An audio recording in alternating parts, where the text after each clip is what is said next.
Hey, what's going on? It's Bill Burr. How the fuck you doing? It's time for the Thursday afternoon, just before Friday, Monday morning podcast, and I'm just checking in on you. Woo-hoo. What's going on?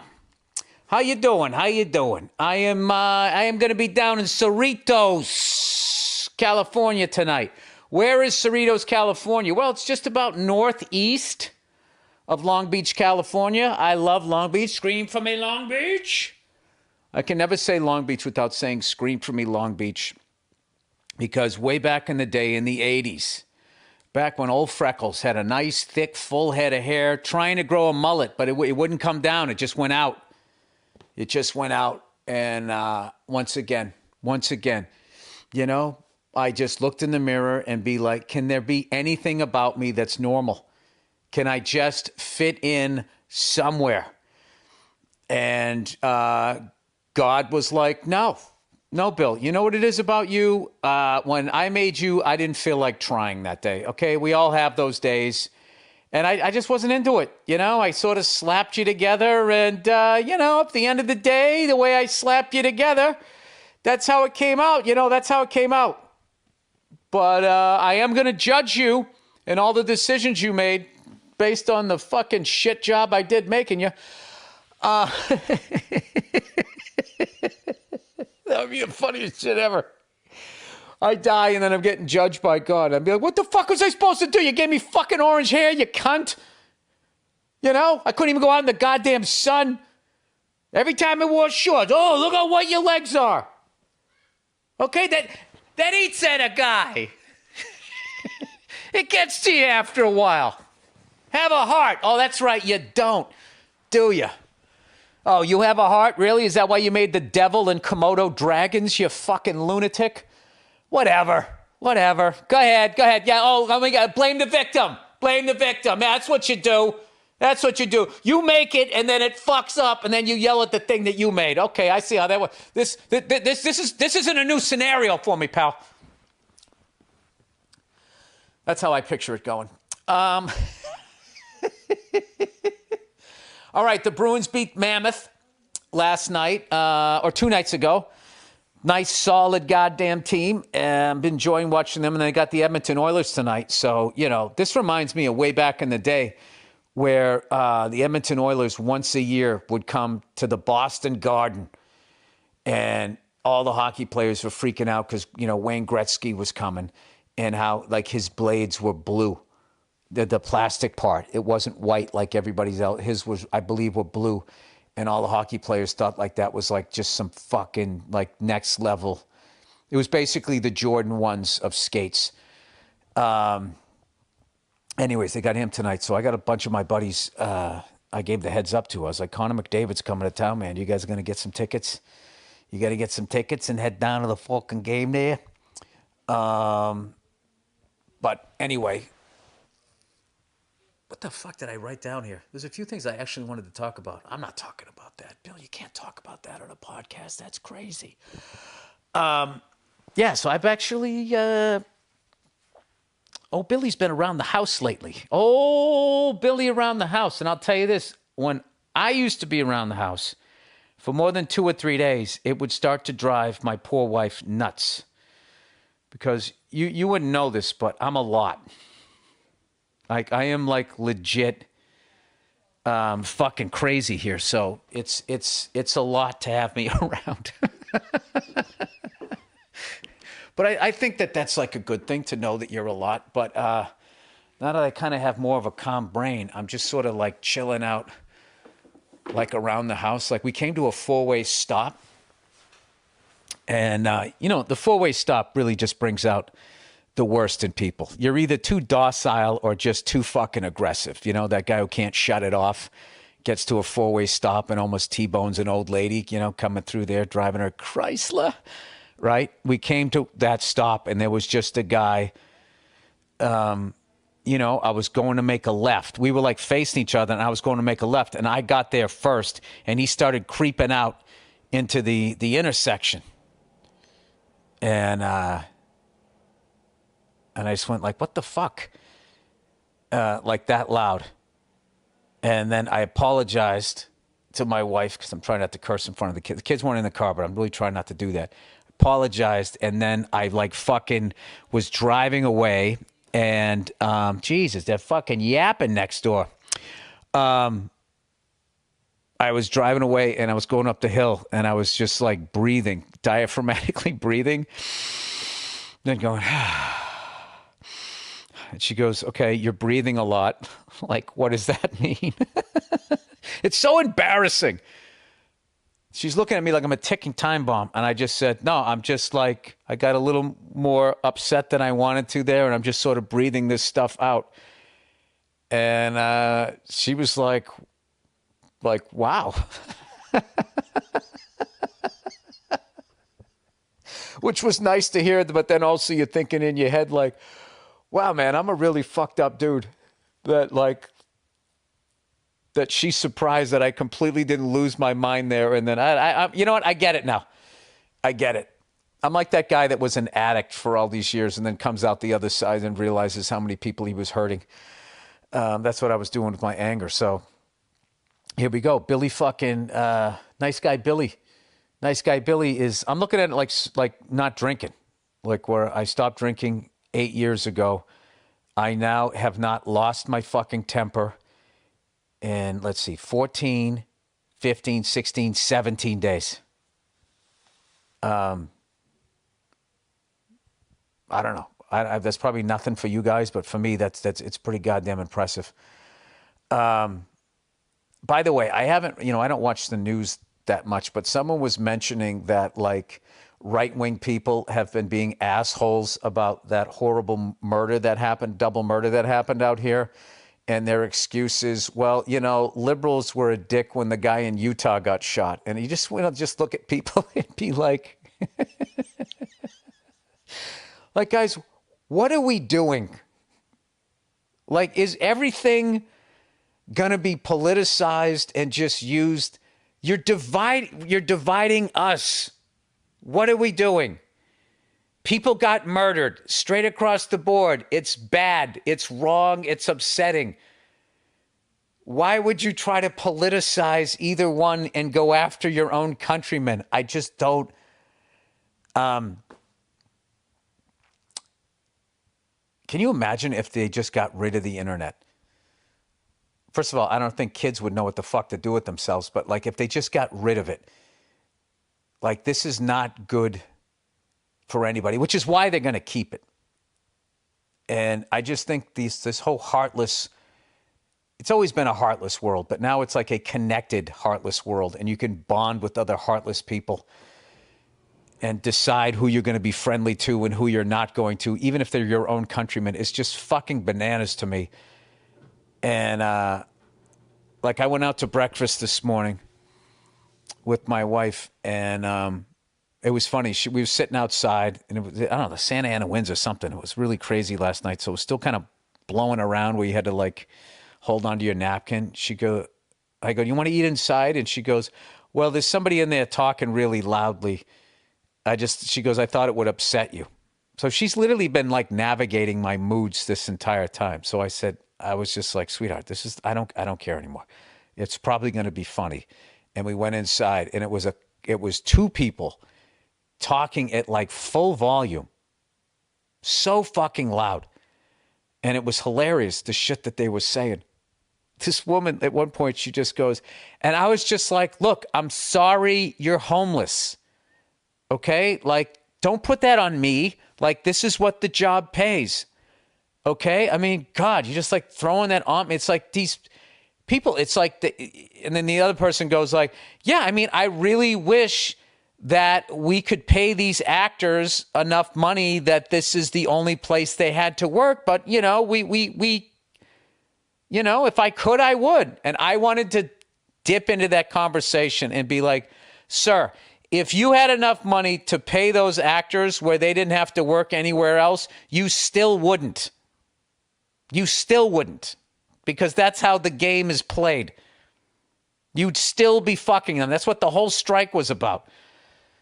Strike was a disaster, by the way. All that did was give the powers that be time to get together and collude, which is supposed to be illegal, to fuck everybody in this business even harder. It's insane. It's not insane. It's actually the norm now. Like what is happening in my business, I'm sure is happening in your business, where like one nerd figures out how to use the internet to take the whole business away from everybody else. And then for whatever reason, still walks around in public smiling. Like he didn't just put 100,000 people out of fucking it's just, I don't know. It's a really bizarre time. So anyways, this person, they continue talking. And the other person was talking about going out and drinking wine and how unbelievably delicious it was. This followed, I'm sorry you're homeless, and also I wish I had enough. If I had enough money to pay you, I would. By the other way, I was drinking some wine the other night. So anyway, we actually got a. It ended up being like a great thing that they were in there talking loudly. And old fucking Billy Newbrain. You know, remember that show New Girl? Billy Newbrain. This is going to come on right after New Girl, where he's fucking all happy-go-lucky. Little Bill, the Christmas fucking miracle. I'm going to keep saying all of this dumb shit. I know you guys are getting sick of it, but I have to do this because if I don't, I'm going to go back to how I was, and I don't want to do that. Like I'm fucking, oh my God. Yeah, I got to stop that shit. Anyway, so what next? Yes, old Billy's going to go down to Cerritos, and I'm going to do some stand-up tonight. And this is one of these shows. I just know. I got a feeling. Like sometimes, you know, you don't know. Tonight I know. Tonight's going to be a fucking great one because I've been going up this week. Old Billy's been hitting the speed bag there, you know, throwing some kicks, some comedy kicks around town. And I got this new bit about Trump blowing Bill Clinton that is just fucking, I mean, how do you not kill with that? But I attached it to some other shit that I was talking about that I couldn't get it to work with alone. And then I just sort of fucking welded it together, and now it's crushing. So what that means is I'm excited. And I'm also excited to get to go play a beautiful theater, and I don't have to go to an airport. That's another thing that I'm liking about the way I've been doing the road lately, because I got to keep my act. I got to keep it fucking tight, right? I got to keep it tight like a fucking the second wife, you know? She knows this guy's not afraid to pull the trigger. Is there a word for that? There's got to be a word for that. Being the second wife or husband. It has to be like fucking unsettling when it starts to go bad. And this person already walked away from one person. I mean, who the hell am I? And you have to think too, as you go through life, like the novelty of falling in love has got to like reduce. I mean, there's no way. Can anybody talk about their second marriage, the wedding? There's no fucking way somewhere in your head you're not thinking like of your previous one. Like, this is the second time I've watched a woman walk down the aisle. You know, if you just do it one time, you know, you can just, you know, have that as like, remember that time we went to fucking Disney World, you know, we stayed down there in Orlando, we saw the alligator, and that's it, right? But once you do it the second time, it's got to be weird.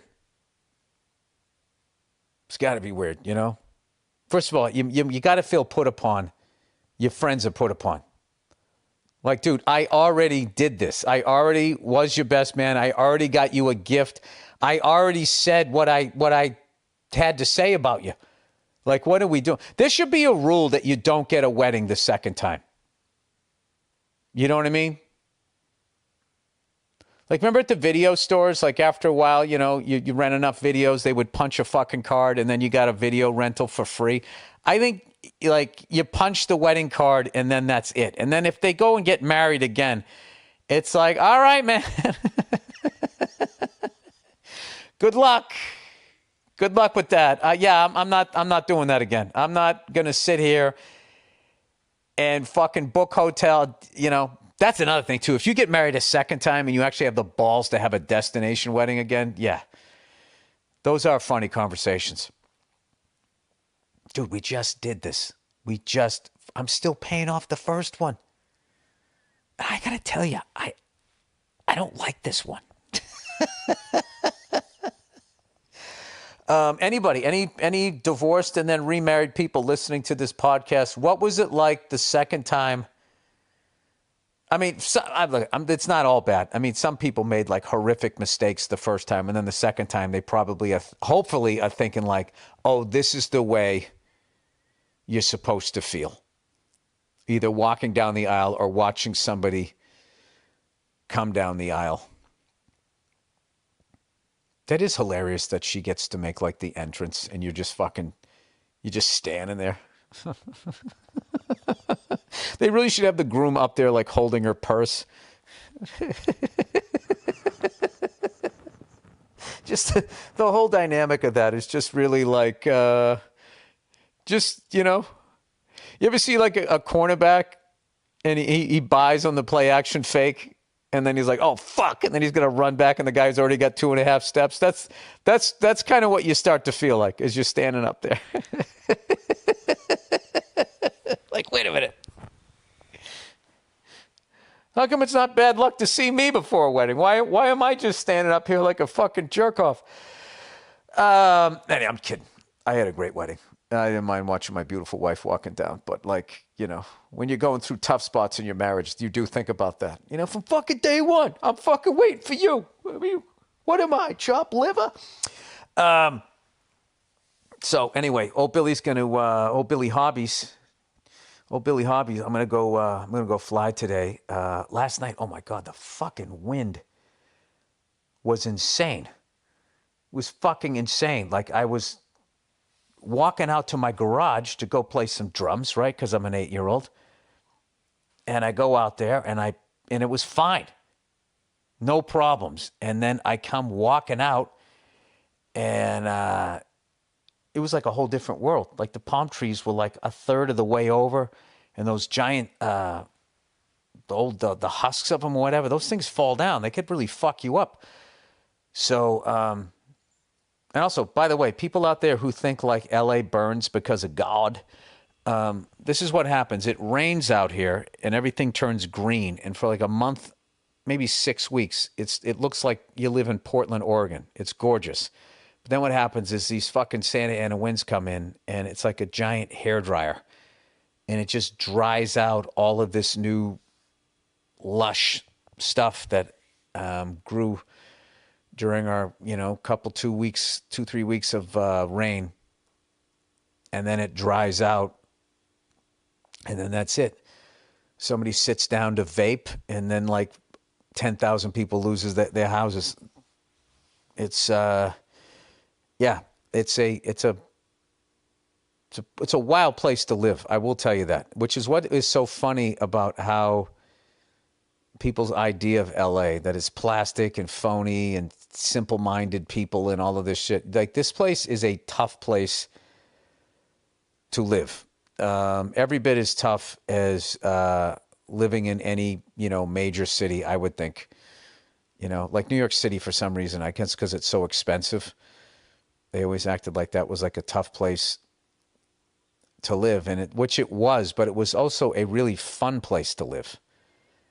I mean, gorgeous women from every nationality and race, all these great theaters, Lincoln Center, all of these iconic places to go to. So as hard as New York was, it was still like exciting to be there.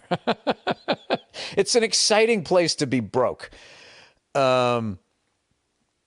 But that was a different time when I was younger. Like I heard kids call Manhattan like Work Island or something like that. It's really like, I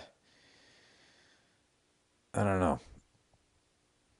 just the direction that we've gone in and how abused workers are now in this country is frightening. And we're fucking giving it all away. And for whatever reason, people are just walking around with hats that say freedom. I saw a BMW driving up the street and on the back it said freedom with an exclamation point. Like, what does that mean?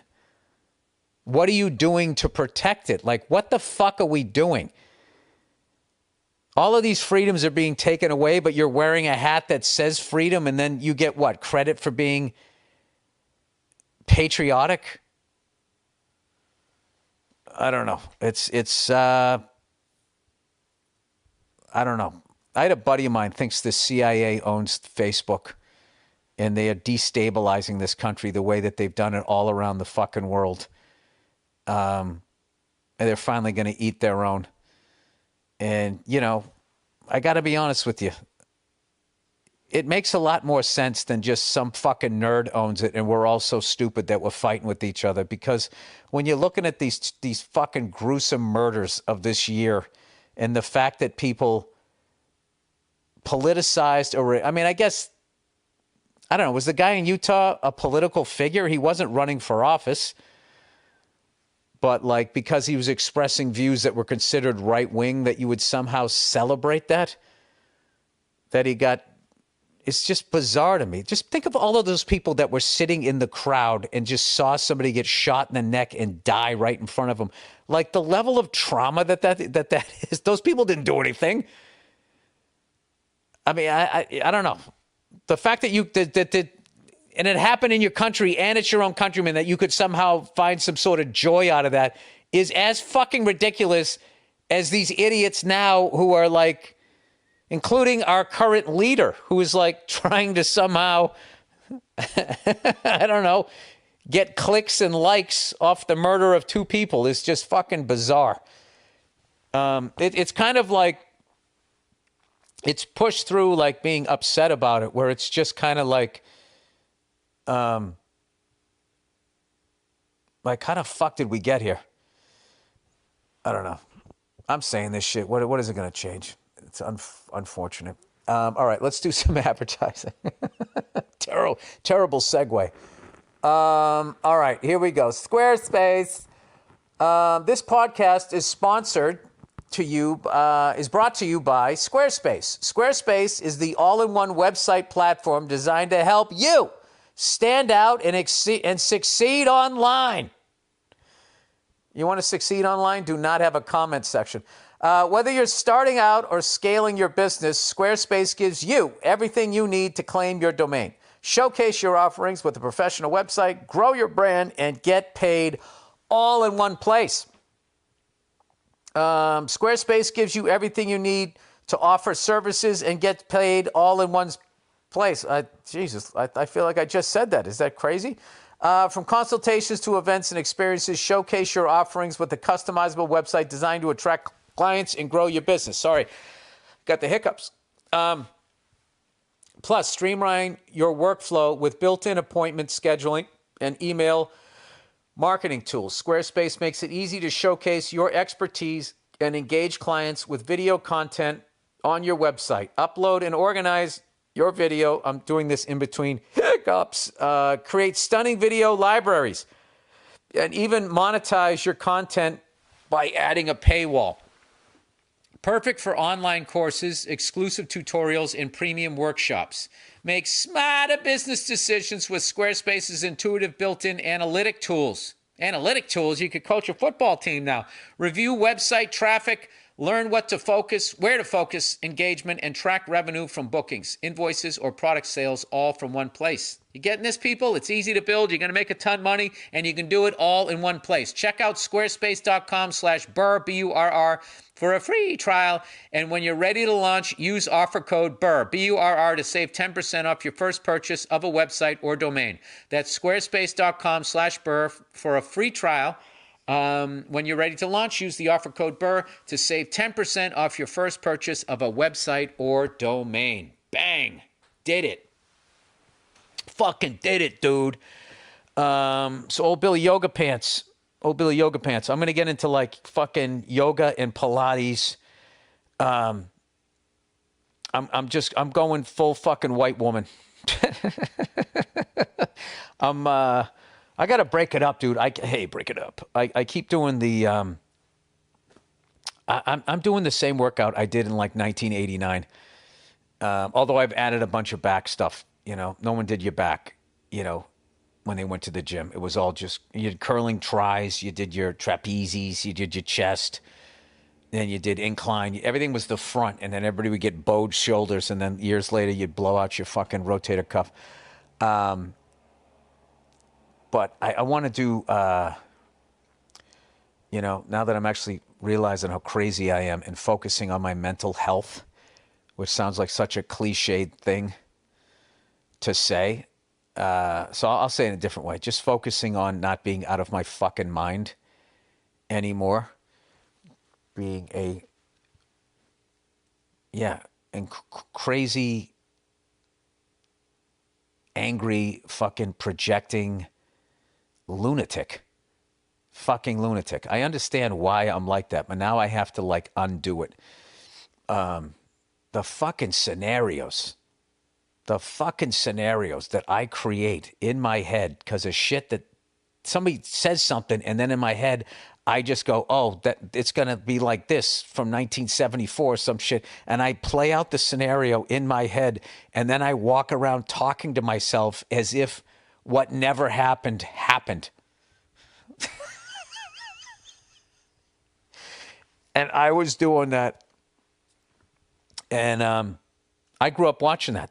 My relatives and all of that. Everybody had like this, whatever this fucking trauma is in our family is we just walk around talking to ourselves about shit that either happened or you think's going to happen or you imagined happened, and you walk around talking to yourself. It's fucking crazy. And now I'm looking at myself going like, I do this podcast by myself. I talk to myself. I don't book guests because I immediately projected, oh, they're going to be late. They're not going to show up. I'm going to get fucked. I projected that on everybody. So I was like, I'm not going to have any guests. I'll just do it by myself.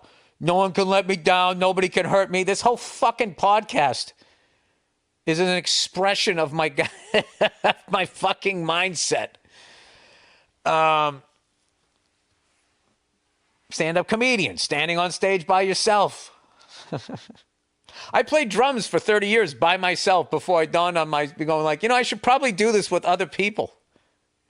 I'm going to go fly a helicopter by myself. I ride a motorcycle by myself. I go with Dean, though.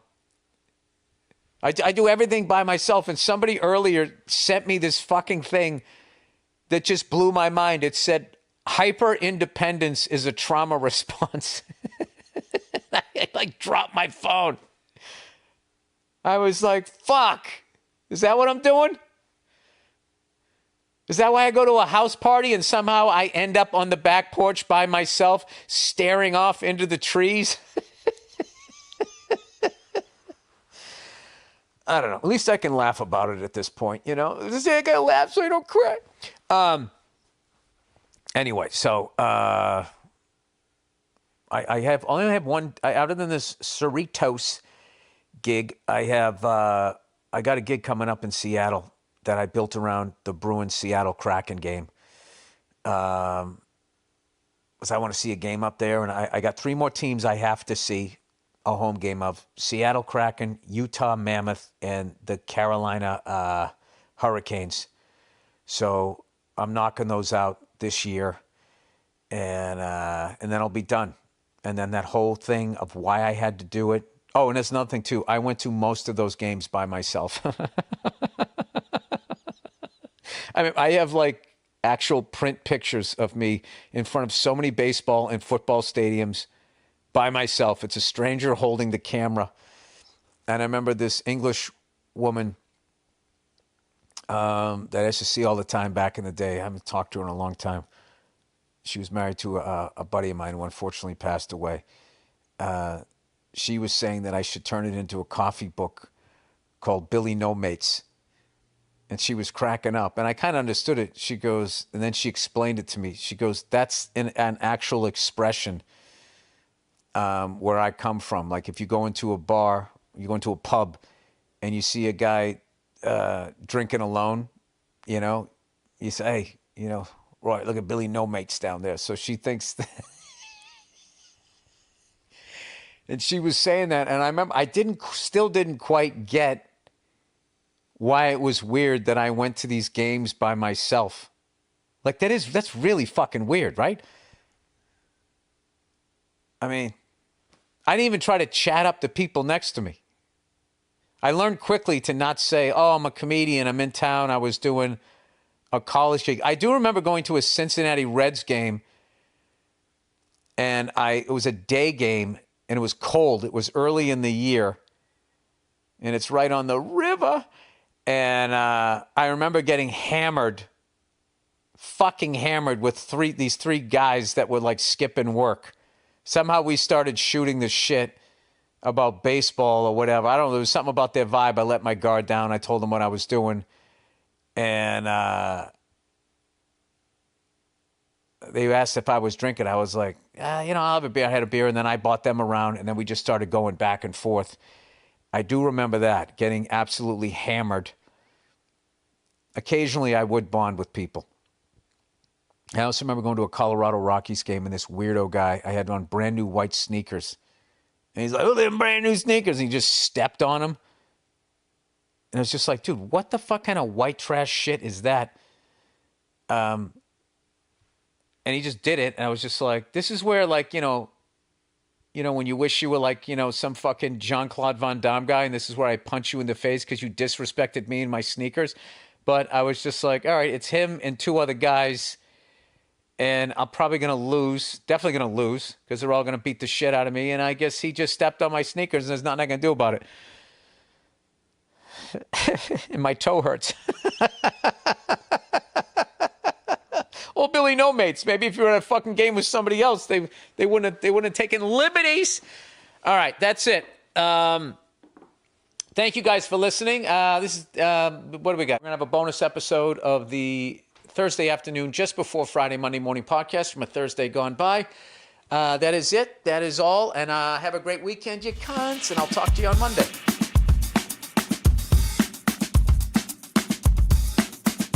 Hey, what's going on? It's Bill Burr, and it's time for the Monday Morning Podcast for Monday, December 18th, 2017. What's going on? How are you? How you doing? How are you? Hey, look at you over there. You look good. You look good. A lot of people probably think I'm in a great mood with that Patriots victory yesterday, which is actually today because I'm recording at night. But I just, what? Can they fix that fucking rule? Okay, it's a catch. You caught the fucking ball. You ran with the ball. You stick it over the goal line. It's a fucking touchdown. Des Bryant, a few years ago, fucking touchdown. The week before that, whoever the fucking Cowboys played, was it the Lions? They should have won that game. I don't fucking get it. I don't understand how that rule is supposed to make it less confusing. Nobody even touched the guy. He had control of the ball. I don't, like, the ground can't cause a fumble, but it can cause an incomplete pass. It can break up a pass. So, only if you're a receiver do you get fucked over by the ground. But if you're a running back, you're in the clear. Is that how it works? Did he make a football move? I'll tell you, that's going to be the last one.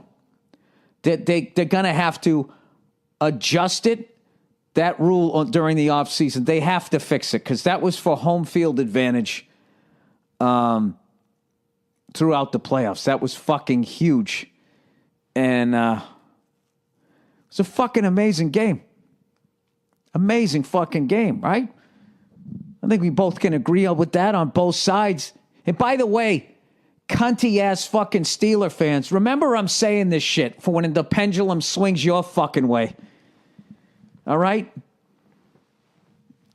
I hate when I hate those sports fans where if there's a bullshit call and it goes your way, oh no, I mean the rules are wrong. Rules are wrong. That's like that 50-year-old guy banging an 18-year-old going, what? It's legal. You know? Like there's no scumbaggery going on there. Yeah, that I don't know. That whole fucking thing was just like, I'm trying to remember what happened at the end of the game. Okay, the game starts off great.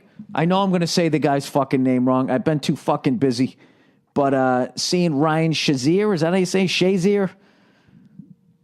At the game, that was great to see. And he looked like he was in great spirits. And I was looking up, like I don't know if you guys know this, but like paralysis is a major fucking like phobia like when people go, I don't want to be burned to death. Like my thing is just fucking laying there, not being able to move. I don't know. Like that just seems like the worst. I don't know, worse than fucking death. So to see that guy's getting feeling in his legs and that type of stuff was, I don't know, in some weird selfish way, it was like a relief to me. I probably should have thought of him first, but I'm a selfish cunt living in Hollywood. And that's why the good Lord's burning it down. No, that's even me. You know what it was? I actually felt great for the guy, but I grew up in such a fucked up part of the world that actually me saying something nice about him, I got weirded out, so then I had to be a dick throughout all of that. So anyways, what I'm trying to say is I'm really happy that guy looks like he's going to be okay. Okay? That's what I was trying to say. So it starts off with that. And then it's going to be another classic Patriots-Steeler battle, which it was. We missed an extra point. Is that going to come back to haunt us? There's no way this game could go into overtime. That's what I'm thinking. And then all of a sudden, dude, the Steelers had the fucking game won. Who's kidding who? And then their last two possessions before we went with the go-ahead score, they kind of fucking played a little alligator arm ball, right? Which allowed us to get back in it. Then Brady threw an interception, but the guy dropped it. Sorry. The guy drops the ball. This is what I can remember. The dude dropped the fucking ball. That was the end of the game. And then Tony Romo goes, you don't want to give Tom Brady a second chance. Was basically what I was saying. We go down the field. Brady to Gronk, Brady to Gronk, Brady to Gronk, Brady to Gronk. Touchdown, 2-point conversion, Brady to Gronk. Go fuck yourself. All right? That was like when Batman and Robin on the TV show would be stuck in a fucking trap, you know what I mean? And we ended the episode, what's next for the Cape Crusade? And all of a sudden they break out and they beat the fuck out of everybody. Right? That was the football version of that. Okay? So then there's 50-something seconds left, and now I'm not feeling comfortable because they got fucking Big Ben, and they have this great field goal kicker, and I know that everybody's going to go into the fucking whatever the fuck they went into, whatever that defense is that makes everybody look like Joe Montana, including fucking Jimmy Garoppolo out there in San Francisco. I love how both quarterbacks... Who's the fucking guy in Tennessee? Is it Vinny Testaverde? Is he still playing? Mike Moriarty? What the fuck's... I can never remember his name. The kid from Oregon. He marches down the field. Go ahead, score. You know, against their fucking... Well, it's the end of the game, so now we don't play defense, so I guess the ratings increase? Is that what happens? Right? They go ahead and win. They go for the go-ahead score, and then fucking 49ers get the ball back, and they just march right down the goddamn field. The old right there, Fred. Anyways, so it was like 56 seconds left. What the fuck? Just don't let him get out of bounds. Give him the middle of the field. I guess that's what they try to do. And what do we do? What the fuck do we do? How many times is our defense going to do this to Tom Brady after he wins a fucking game? God knows we did it twice playing the Giants in the Super Bowl. Tom Terrific, as Paul Verzi calls him, goes down the fucking field for the go-ahead score. All the defense has to do is stop him. Sante Samuel drops the fucking ball. Anyways, I don't know what the fuck. Let me stay on this year here. So I don't know what this fucking defense is going to do. So for whatever fucking reason, Ben Roethlisberger fucking throws. What was it? A screen pass that goes for 69 fucking yards. It was like the guy. It was like all of a sudden we turned to like a third grade Pop Warner team. Two guys bump into each other, and the dude continues on down the fucking sideline. Now they're down at the 10-yard line, and all I'm thinking, well, at the very least, this is going to go into fucking overtime. Right? Ben goes back to pass, throws it to the fuck, was it a white dude? I don't even remember. Everything happened so fast. He caught the ball. He goes in. Touchdown. Right? Well, they're going to look to see if his knee's down. No, I think the ball moved a cunt hair. I cannot fucking believe they called that back. What more do you have to do to establish possession? He's got the ball. Is he supposed to stop with 10 seconds left and hold it up to the ref? This is a football. I have it in my hands. Try to run it in. The guy did exactly what the fuck he was supposed to do. He caught the ball, headed to the end zone, reached out, and scored. They took it away from him. Then I think this is when it comes down to coaching, and this is why the Patriots win these games, is when they fucking called the fucking touchdown back, it didn't look like the fucking Steelers knew what they wanted to do. I don't know what the hell that was. And I'm just basically telling you what the fuck you saw. It's because I'm doing it Sunday night. I still can't believe that we, not even that we won the game. I can't believe that wasn't a catch and a touchdown. I don't know what else you have to do to show possession. You know what? I'm for like the 19th time on this fucking podcast, I'm going to look up this rule, and I'm going to read it. Reading NFL rules is it's like reading the Bible. It's like, what are they talking about? All right, NFL.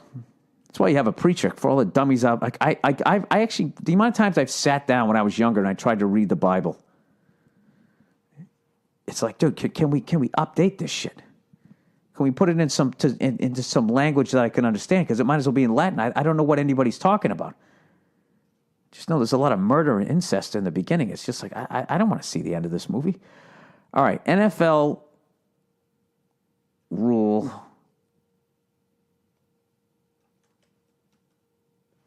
NFL rule, catching pass. How many people completing a catch? Okay. What in the fuck do you have to do? All right, a player who makes a catch may advance the ball.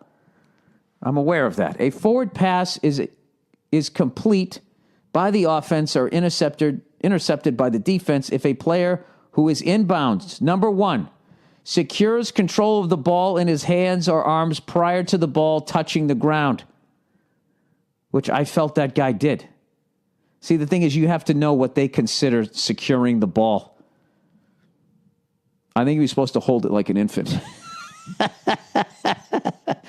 And two, touches the ground inbounds with both feet or with any part of his body other than his head. That was not applicable to this, all right? Well, I mean, I guess it's applicable to every catch. There was no out-of-bounds issue here is what I'm saying. Number three, maintains control of the ball after A and B have been fulfilled until he has the ball long enough to clearly become a runner. That's another weird thing. It's like he's running while he catches it. He's a runner the whole fucking play. What we mean is running in full possession of the ball after fulfilling the requirements of number one and number two. A player has the ball long enough to become a runner when, after his second foot is on the ground, he is capable of avoiding or warding off impending contact of an opponent. And what if it's a bang-bang play? I guess then it's not a catch. Well, I guess they call that all the time. Okay. Tucking the ball away, turning upfield, or taking additional steps. So that's what happens I think at the goal line, is when you're that close and there's that little time left, you don't have time and you're falling to the ground. You don't have time to tuck the ball away. They have to put something here for this goal line shit or for some first down situations where they have to be able to understand that somebody is reaching the ball forward to either get a first down or a touchdown. Maybe that's what it is. So I guess because he didn't tuck the ball away, if a player has control of the ball, a slight movement of the ball will not be considered a loss of possession. He must lose control of the ball in order to rule that there has been a loss of possession. So he has to establish control and then lose control. If the player loses the ball while simultaneously touching both feet or any part of his body to the ground, it's not a catch. All right, so both feet were on the ground, so they thought he lost control of the ball or never had it to begin with, despite the fact that he caught it and then turned upfield for those final, 3 yards, saw the goal line, took the ball, and reached over the fucking goal line. I just feel like for me, when you fucking have the ball and you're like, if he wasn't in control, he wouldn't have done something like that. He would have been going like, whoa, like fucking, fucking juggling the fucking thing. All right, end zone catches. The requirement for a catch in the end zone are the same as the requirements for a catch in the field of play. Note, in the field of play, if a catch of a forward pass has been completed, after which contact by a defender causes the ball to become loose before the runner is down by contact, it is a fumble, and the ball remains alive. That all makes sense. In the end zone, the same action is a touchdown because the play is automatically over. Okay, I understand that. That makes sense. All right, 4, ball touches ground. If the ball touches the ground after the player secures control of it, it is a catch, provided the player continues to maintain control. All right, so they didn't think he either secured it or had control of it. So what constitutes having control of it or securing the ball? Jesus fucking Christ. I mean, do you feel any closer to having an answer for that? I don't. Anyways, so here's a bright side if you're a Steeler fan. In this weird way, I was kind of hoping the Patriots were going to lose that game, even though we would have to play you guys in Pittsburgh. I just feel like both teams are so evenly matched that it's going to be very hard for one of the two teams to beat each other twice, to sweep the other team. So I was thinking like, well, if we lose, then Belichick is going to figure out what they're fucking doing, and then he'll correct it. He's done that time and again, and he'll avenge the loss. And God knows we've gone into Pittsburgh enough time and won there, so we know we can do that. But now, I don't know. I don't know about this one. I don't know. Like, that was just a weird... It was just a weird ending to a game. Okay, and in all of that, what's going to be forgot is that we gave up 69 yards on a fucking screen pass at the end of the fucking game and should have lost, but we didn't. So now we're going to be home. I don't know. That was weird. That was a weird one. That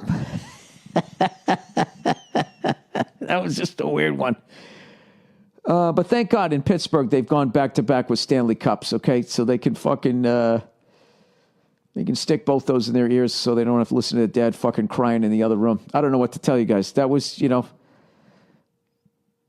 know.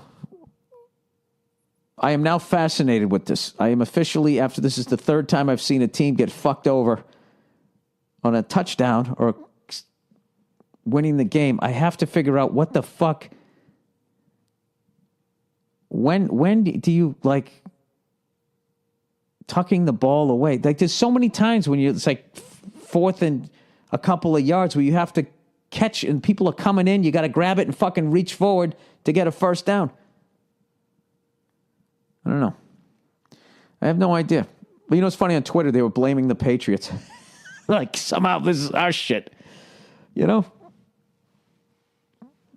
Packers, you could shit on the Packers, couldn't you?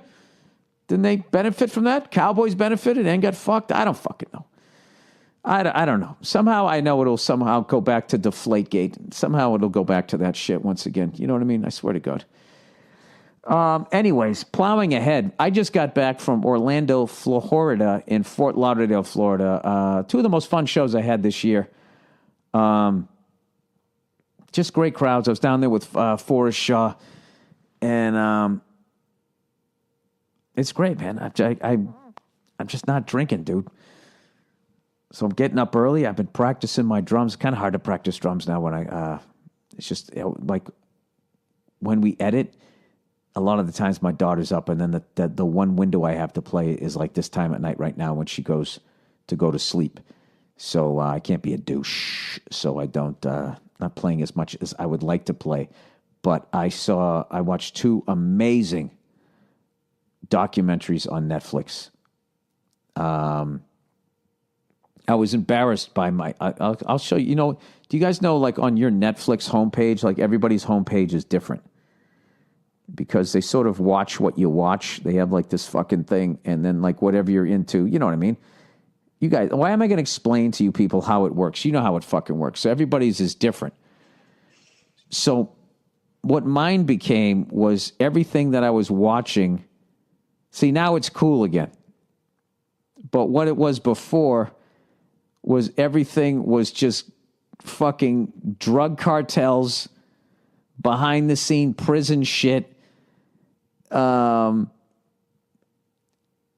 else did they have? It was all just, it was just all shit like that. And then, it was just all prisons, drug dealers, people getting killed, all of this shit. So I watched 2 fucking documentaries. Like, guys, I got to watch some other shit to switch this up a little bit.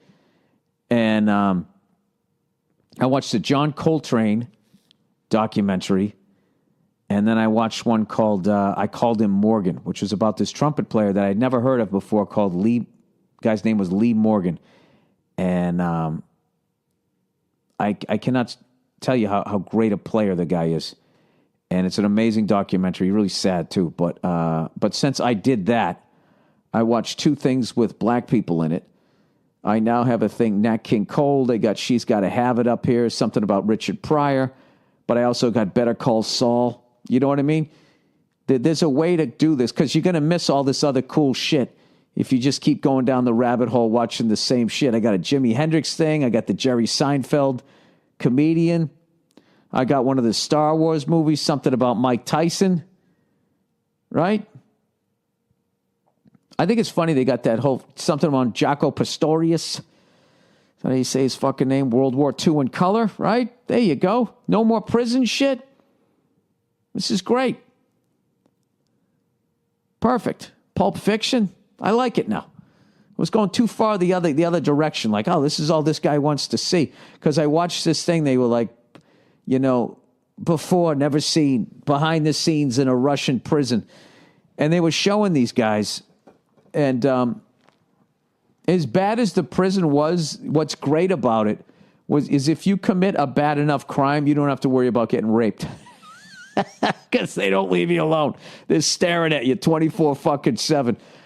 I didn't watch it that long enough. All I know is the crimes these guys committed were so fucking horrific.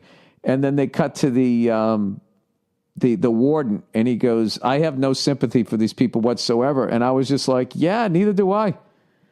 This guy killed a whole family and then like took their bodies out in the woods and fucking lit them on fire. And it's just like, yeah, fuck that guy.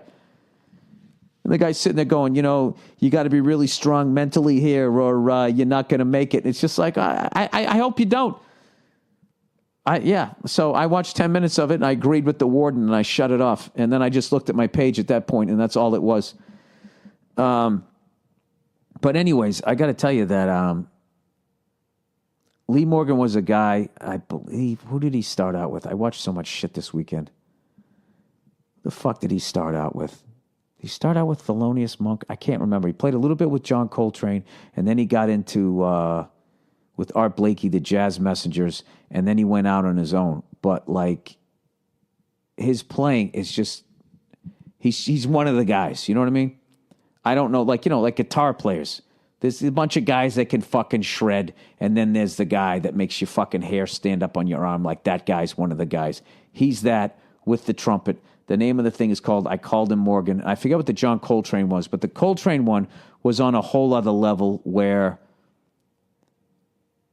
it actually makes you want to be a better person. That's the only way to describe it. His fucking worldview was incredible. And I didn't know a lot about him. I'm the typical John Coltrane hacky fan. Like I have a Love Supreme, but I should get all those other ones, Blue Train and all that type of stuff. But I always went down the Miles Davis road, like wherever he went, whoever he played with, I just kind of followed all the way through that.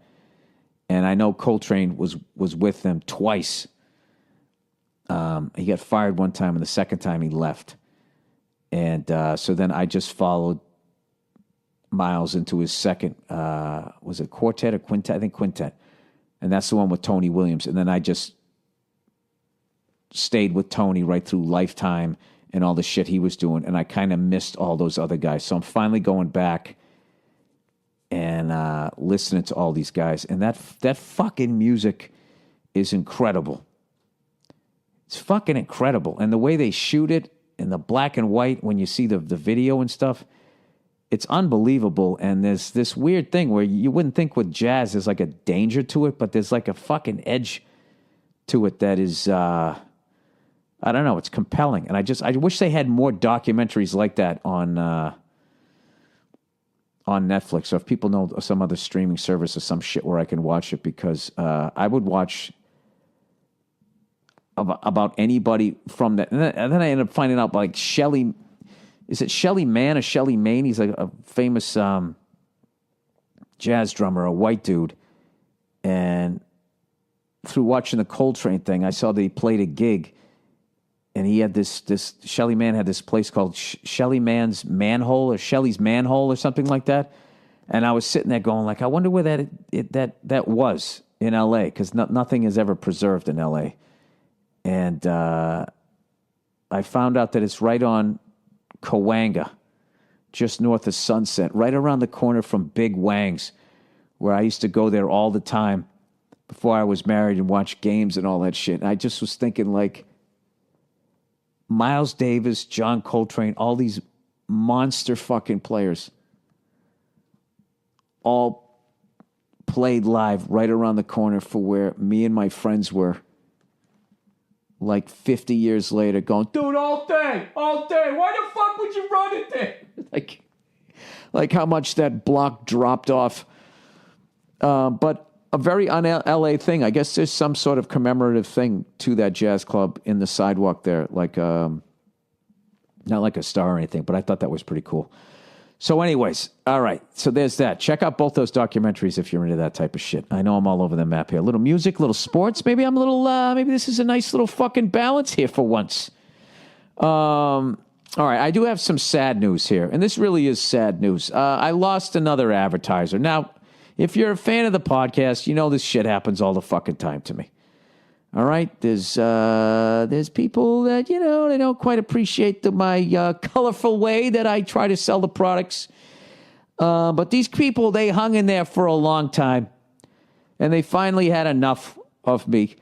And I just want to thank them for being on the podcast. I had a great time reading their copy.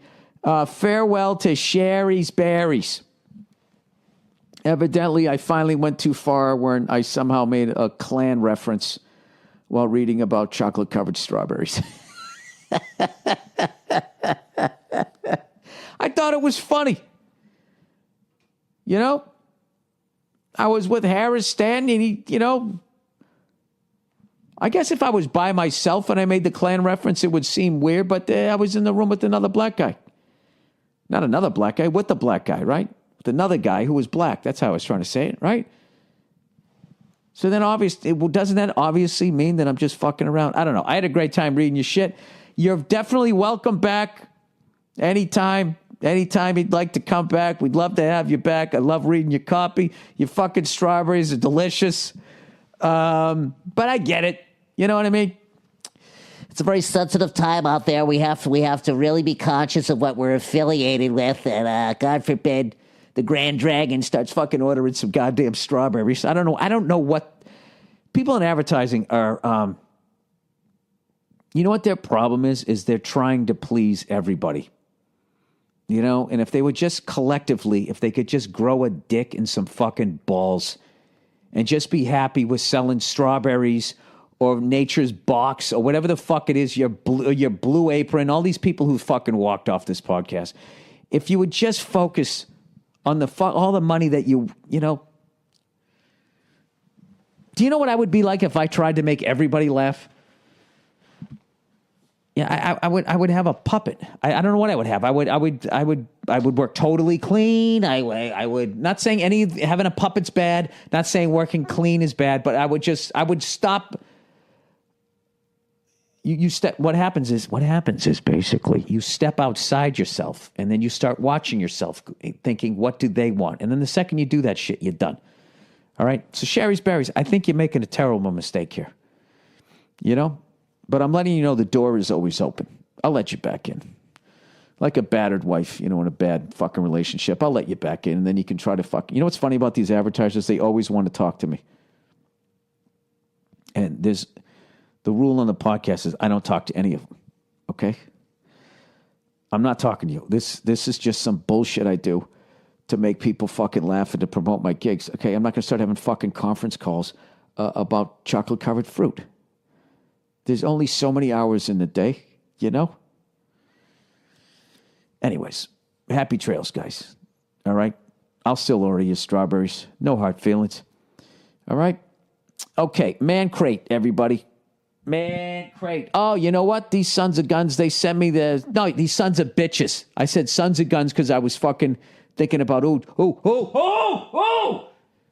don't offend the strawberry people. Man Crates. These sons of bitches sent me a bunch of booze. They sent me all this cool grill stuff. It actually comes in a crate. You feel like a man when you open it up. It's fantastic.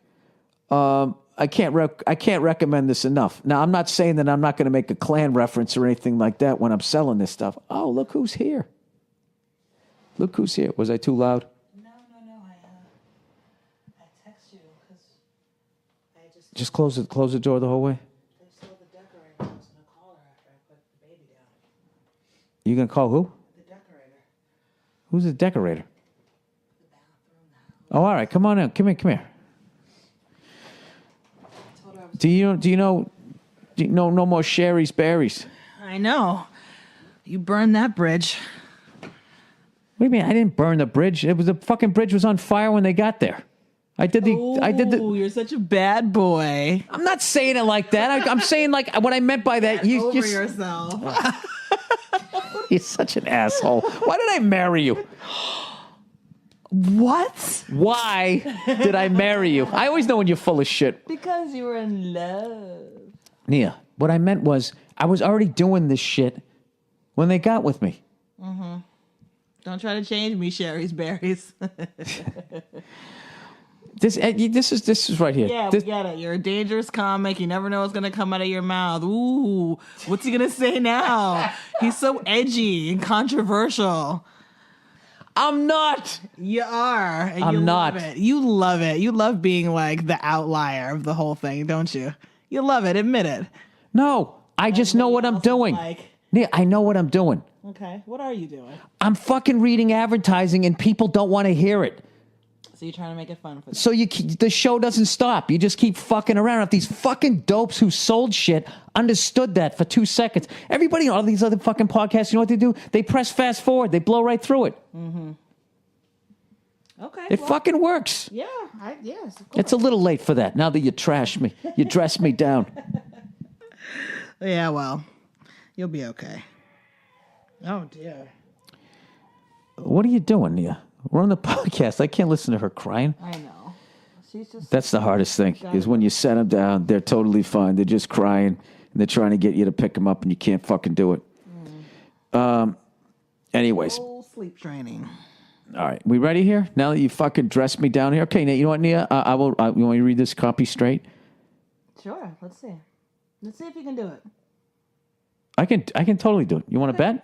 No, I mean, you can do it. I just wasn't trying to be like that. But go ahead. Do it. Okay. All right, there you go. See, Nia? Wasn't that enjoyable? Yeah, I mean... Was it dangerous? Did I seem like I was trying to get a danger award there? No. I'm just being silly. Okay. You can be so mean sometimes. Hey, I'm on trade number 3. Trade number 3 of Invisidouche. Operation Invisidouche. My teeth are starting to move. I have a couple announcements. Patrice O'Neill, if you want to, hey, you guys want a great gift idea. Patrice O'Neill comedy benefit. Get 2 tickets for the person you love. Stuff it in their goddamn stocking and come out and see the show on February 20th at the New York City Center in Manhattan. If you don't live in Manhattan, it's a great excuse to come to New York City and check it out before the entire thing becomes a giant Bed Bath & Beyond. All right. What am I up to here? 40 minutes. All right. Can you help me out here, Neil, with the... Yeah. She's sleeping, right? No, she's getting there. What is she doing? Looks like she is. Yeah. She's still squirming? She thrashed around a bit, but now she's... All right. Oh, also, Santa Steve. Steve Simone. The great Steve Simone and Regular Hero are raising money again this year for children fighting cancer and their families. Monday Morning Podcast listeners helped raise $15,000 last time around, and it had a huge impact on a lot of families. Their stories are brutal, and every bit helps. The goal this year is $50,000. We'll tweet a link today. Thank you guys so much. You've already been ridiculously generous this year. So thank you very much. All right, MP3 player. All right, Nia, you going to be in on this here? You going to help me out here? Sure. Yeah. Okay. Yeah. You don't sound too enthused. Would you like your own microphone? No. It's okay. I'll just use yours. I think it'd be better if you had your own microphone. Talk to the people. No Yeezys. Talk to the people for a minute. You're People. in a fashion. Describe what I'm wearing right now. Bill is wearing a pair of pajamas that I got him for Christmas, not last year, but maybe the year before. Last year. Was it last year? It was last year. A pair of pajamas that I got him last year, Oh, I don't have another mic. and he looks like he's on that show My Two Dads. That 3 sons. oh my three. I look more My 3 sons. Do do do do. Yeah, My Three Dads My Two Dads It was a porno. it was an 80s show about a girl who had two dads for a reason that I can't really recall. For the situation comedy of it? Maybe her mom died and her mom wasn't sure which one was her dad, so they were both her dad. Or maybe she was dating one, but the other one was her dad. I don't really know, but it was My Two Dads, and I used to watch it. Sounds like the jizz was flying around. All right, MP3 player. I know. What do you want me from me? MP3 player. Hey, Billy Redface. Merry Christmas, dude. Thank you. My suggestion, Merry Christmas to you too. My suggestion for MP3 player is the Apple Watch. Fuck you. I'm trying to get out of them. I'm trying to get away from Apple. Okay, because I have all this other music and they just won't recognize it. And I'd buy it off of them, but they don't have it. All right, whatever. I'll listen to you. I know it's more than an MP3 player, but that's the great thing, is you get so much more for the money. The big drawback is that you can only use Bluetooth headphones with it. That's the thing about Apple. And let me guess, only Bluetooth headphones made by fucking Apple. Other than that, I like that it stays strapped to your wrist so you don't need to carry anything else with you. If you've got the Series 3 with the this sounds like a giant commercial for this thing. But I did ask. The Series 3 with LTE, it doubles as a phone. So what, do you talk to your wrist like fucking Captain Kirk? The call time is very limited. I'm not doing this. Why would I do this? I'm okay. Friend who smells like anus. Oh, boy. Hey, you redheaded Mick bastard. I don't give a shit. What are you going to do? What about that thing I told you? What did you think about that? Where, Matt Damon commented on the stuff going on in Hollywood. So this person wrote an article about him, and they go, Matt Damon, a white male, blah, blah, blah, blah, blah. Like, it was just like, who doesn't know he's a white guy? Like, what does that mean? It means that maybe you should shut his big white trap. Is that not race baiting? That's like some Fox News shit. No. There was no reason to say what his race was or his sex, was there? And the person, there was anything else. They just said that he was a white male, and then they just continued on with the fucking thing. This is such I swear to God, watching, I don't know. I don't get. If you just say, listen, now it's my turn to be a douche, then I'm fine with it. But don't fucking act like you're a better person, because you're not. I mean, that's a fucked up. I mean, what? You're looking at me, Neil, like you can't fucking go. 2 wrongs don't make a right. Nothing. What do you mean 2 wrongs don't make a right? That's fucking race baiting. Race baiting who? All stereotypes about fucking, with this whole thing about sexual harassment. Is that what race baiting is? Just saying that someone's a white male? How is that race baiting?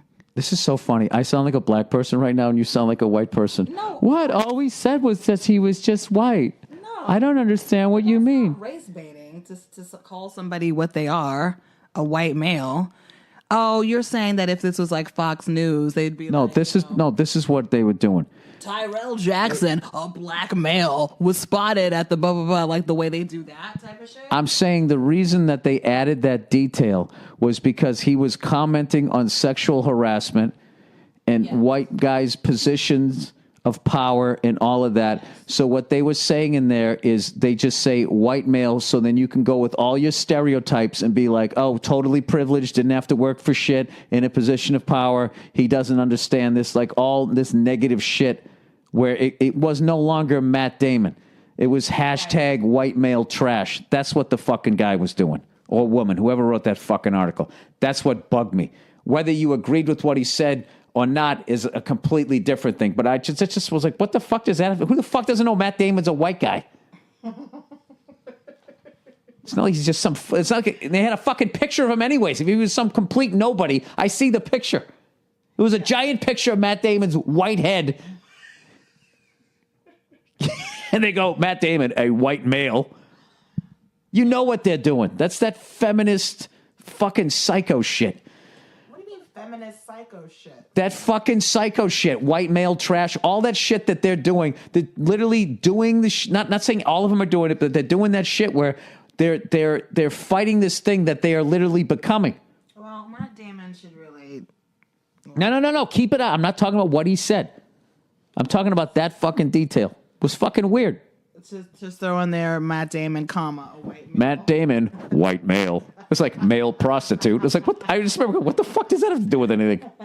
And then I read the gist of the article. I'm like, oh, I see why you threw that in there. Yeah, well, because I mean, he's speaking like a typical white guy.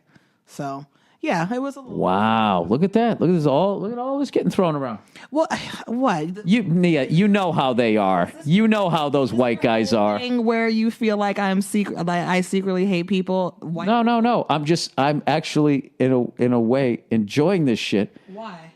Because of all that, hey, white guys are evil and blah, blah, blah, blah. And they're human beings who have too much fucking power. I would agree with that. And when you have too much power as a nation or as a fucking race or a sex, you tend to, it's very hard to not overstep your bounds. Okay. And what I am now seeing as the pendulum is changing is that people, what I always felt is people they're going to behave the same way. It's not going to become better. It's just somebody else will then get in power and then behave the exact same fucking way, while they pat themselves on the back saying how great they are, like white guys who did a bunch of horrific shit and then put up statues of themselves. Does that make sense? It's an interesting point. Ooh, ouch. All right, friend who smells like anus. Your beard is like kind of out of control right now, don't you think? Like Why don't you come over here? Like it's a little bushy, isn't it? Yeah. What's going on? What's a happening, hot stuff? That's racist. Did Dollar Shave Club not hook you up this month? What's going on? I don't know. I just like fucking Robinson Crusoe. You know what's funny? I've heard that name my whole life. I don't even know who that is. Did he get stuck on an island, or is he like a? I think so. I don't even know. We got to look it up now. It's something from literature. It's a book. Oh, there you go. There's your quote for the week, everybody. It's something from literature. That's what I married and made a child with. It's something from literature. Shipwrecked. It's some white dude probably trying to explore some island. Robinson Crusoe, a white man. Yeah, trying to act like he discovered some shit when people already lived there. That's probably what it was. I'd go with all of that. I had a big argument with somebody about that. About what? About the whole, you can't discover some shit when people are already there. And this guy actually argued with me. He goes, well, he was discovering it for himself and the people didn't know. But it's just like. No. He's talking about Christopher Columbus? I forget who he was talking about. Yeah, because fuck that guy. What do you mean, fuck that guy? Fuck that guy. Fuck Christopher Columbus. If he didn't come here, you wouldn't have met me. Wow. Really? Listen, Nia, to make an omelet, you got to break a few eggs. Oh, my God. The things that come out of your mouth. Oh, fucking... Nia, adults listen to this. They know I'm fucking around. Jesus fucking Christ. The cunts out there will take that clip and we'll see the trouble I get in that. That's a classic one for Huffington Post. Fucking douchebags. They'll clip that out of it. Oh, those low-hanging fruit douchebags. All right, Robinson Crusoe. Crusoe. Huh? Crusoe. The way it's spelled, Crusoe. Robinson Crusoe? Everyone says Robinson Crusoe, but it looks like Crusoe. I say Caruso because I always think of Ray Caruth. First published on the 25th of April, 1719. The first edition is blah, blah, blah. Plot summary. Jesus, let's get to the Cliff Notes. Oh, God. This is too long. Crusoe Joins an expedition to bring slaves from Africa, but who gives a fuck about this guy? But he was shipwrecked Moving on. in a storm. That's exactly what I thought. That's exactly what I thought. I didn't know it was about that. Next. Did they do a second version where that wasn't in there? Oh, God. No, they make him out like he's some fucking hero, though, don't they?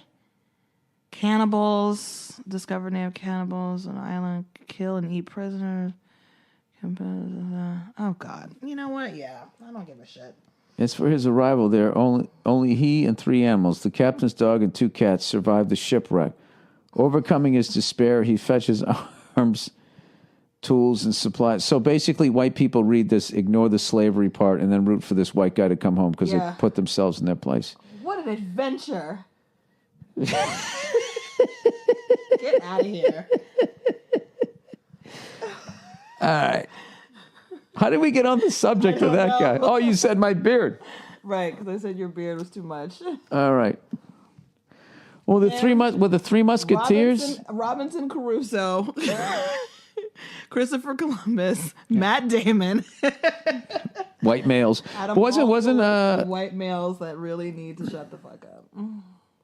Why do they need to shut the fuck up? That's such an ignorant statement. It's not ignorant. It isn't, Nia. You can't if you tell people to shut the fuck up, then they're not going to listen to your point. That, like, what you just said there is how people try and communicate on the internet, where they start things off with, hey, shit, dick, maybe if you fucking didn't have your head up your ass. And they could actually be making a good point, but they started that way. If you tell people that they need to shut the fuck up and then what, listen to you, what sort of human being is going to be receptive to what you have to say if that's the way you're dipping into the pool? I said that is because I'm thinking about other things that Matt Damon has said, other like sort of stances that he's taken, and I just feel like he is really arrogant and he's not really as worldly and understands people as well as he thinks that he does, and he's in a very like small little bubble, and I'm not here. You've never met this guy, and I guarantee if you went to a Christmas party out there and he was there, you'd be like, oh my God, Matt Damon's here.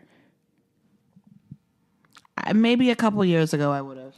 Oh, Jesus Christ. Everybody needs to just fucking just relax a little bit. This is where my problem with like, first of all, this wasn't even about that. This wasn't even about what the fuck he said. What it was about was that fucking person says, Matt Damon, white male.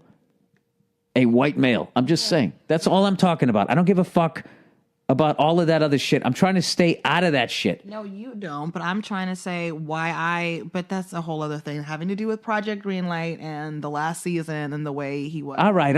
Yeah, what are you doing? Jeez, he's already getting enough fucking shit. You can throw more crap on the fire? I mean, all right, sorry. I'm sure you want to do a movie with him one day. Sorry. No, that's not what I'm saying. Maddie! I'm not trying. You are such an asshole on this. Why did I invite you in? That's not why I'm saying that. Now you made me look like a fucking asshole. Yeah, Hollywood phony. Stop trying to get into bed with all these guys. I'm not. That's not the point of any of this. First of all, Nia, he's not. This is the thing. This is the thing that every dumb mistake. People think if you get to know the actor, they're going to get you in the movie. They're not. They're not. That's not how that works. They're trying to keep their own fucking head above water. They don't have fucking time for you. And can I play your fucking postman? They don't give a shit. All right? Jesus fucking Christ. I got to tell you, you're killing it on this podcast because every time I try to make a fucking point, you trash me in such a way that it just destroys anything I'm trying to say. I'm just saying, Jesus Christ. Okay. I can't make fun of the Huffington Post and then get somebody else in trouble for some bullshit they already got in trouble for. All right. That's what I'm saying. I'm leaving it alone. Okay. I'm leaving it alone. Fuck. All right. Friend who smells like anus for the 90th fucking time. I'll tell you, I think you're banned from this podcast. Can I read it? Huh? Can I read it? Yeah, go ahead. You read it. Thank you. Big fan of the podcast. My friend and I saw you and missed. Don't forget this part. You already read that. Hey, you redheaded Mick bastard. That's offensive. Now, somebody's going to take that. Somebody's going to take that and cut out the part where you said that's offensive. I just wanted you on tape saying, hey, you redheaded Mick bastard. I love it. Me up. All right. Big fan of the podcast. My friend and I saw you in Mr. Verzi do stand up in Albany, New York. Phenomenal show. My question is about women's hygiene. Oh boy. My two buddies and I have a friend that is a very nice person and he wears very preppy clothing. However, she smells like a bag of rotten clams. The odor has become so bad that the three of us have questioned whether wearing a gas mask around her. This person needs to write better. As men, we know it is not right to tell a woman she smells like ass, but we don't know what else to do. Should we tell her or con one of her friends into telling her? Thanks, Bill. Keep up the hilarious podcast and go fuck yourself. First of all, you are so unoriginal by being like, she smells like a bag of rotten clams, clams, pussy. Second of all, if you're not fucking this broad, no, you don't have anything to say. Next. Here. You answer. All right. Nia got a little defensive. Nia, can I ask you a question? If you walked around smelling like a bag of rotten clams, wouldn't you want somebody to give you the heads up before you became nice person and wears very preppy clothing? However, she smells like. What does that have to do with? I don't get it. Oh, because she's nice and she wears nice clothes, but she smells like clams. A bag of rotten clams. A bag of rotten clams. This sounds like an exaggeration. Give me a break. Smells so bad. The three of us have questioned whether wearing a gas mask. Why are you around her? What? Like, where's the rest of your sentence? First of all, learn how to write a sentence properly. Then maybe I can. Why are you getting so defensive? Like they said, you smell like a bag of rotten clams. This is this fucking thing. You're just defending this person because she's a. You know what? You inserted yourself in the story, and you would be the person. What I'm supposed to do? Isn't it? I'm supposed to put myself in the scenario. I guess so. So now what I'm trying to do is I'm trying to help pull you out of that. Oh, okay. And say that you, in no way, shape or form, smell like a bag of rotten clams. Yeah, maybe I'm a little edgy tonight. All right, fine. Okay. So what would you say? How can they tell her? All right, this woman, okay, probably wants to find love at some point, and you're really limiting. She's got to find somebody that works in some sort of chemical plant that's destroyed his sense of smell. So maybe she's got some sort of like medical issue. Yeah, sometimes you could have like literally a sinus infection that can give you really bad breath. There's all kinds of stuff like, and this is the thing, like guys, like it's not like I never ran into a woman that wasn't so fresh and so clean, and there's no way to tell them because the embarrassment of it. Mm-hmm. Yeah. What should I do? Singing Telegram? You smell like ass, like ass, like ass. How can they do that? I would actually, I would actually think that she needs, if she's dressing nice and all that type of stuff, meaning she's clean, I would say that she probably needs to see a doctor, and it's probably something with her diet. This is just shit that I've heard. Diet, or I don't know. Maybe she's stressing a lot. I have no idea. But I honestly don't know how you would handle that. Well, how would you handle it? Okay, if it's like the end of a Tom Cruise movie and you got to clip the right fucking wire, it blows up in your face. Mm-hmm. Okay, first thought, how you doing it? I think you take them out, not on like a date, but just hang out and just be like, listen, I love you so much. You are such an amazing person. You are the best. You're the best. Are you breaking up with me? No. I just feel like, sometimes I just notice like an odor coming from you. So I don't know. Oh my God. I don't know if like, I don't know if like your washing machine isn't working, or like Why would she put her vagina in a washing machine? They're not smelling her vagina. They're smelling her BO, right?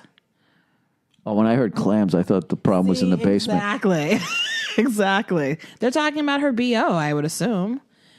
Oh, but it could be halitosis. It could That's be what I'm saying. If you're not fucking her, like what do you care? You know. But because they like her. They want to hang out with her, but she smells like fucking. I'm sorry. He said a bag of clams. I don't know what to tell you. yeah, She smells like low tide there. low tide there. Yeah, maybe. Well, maybe your what do you call it?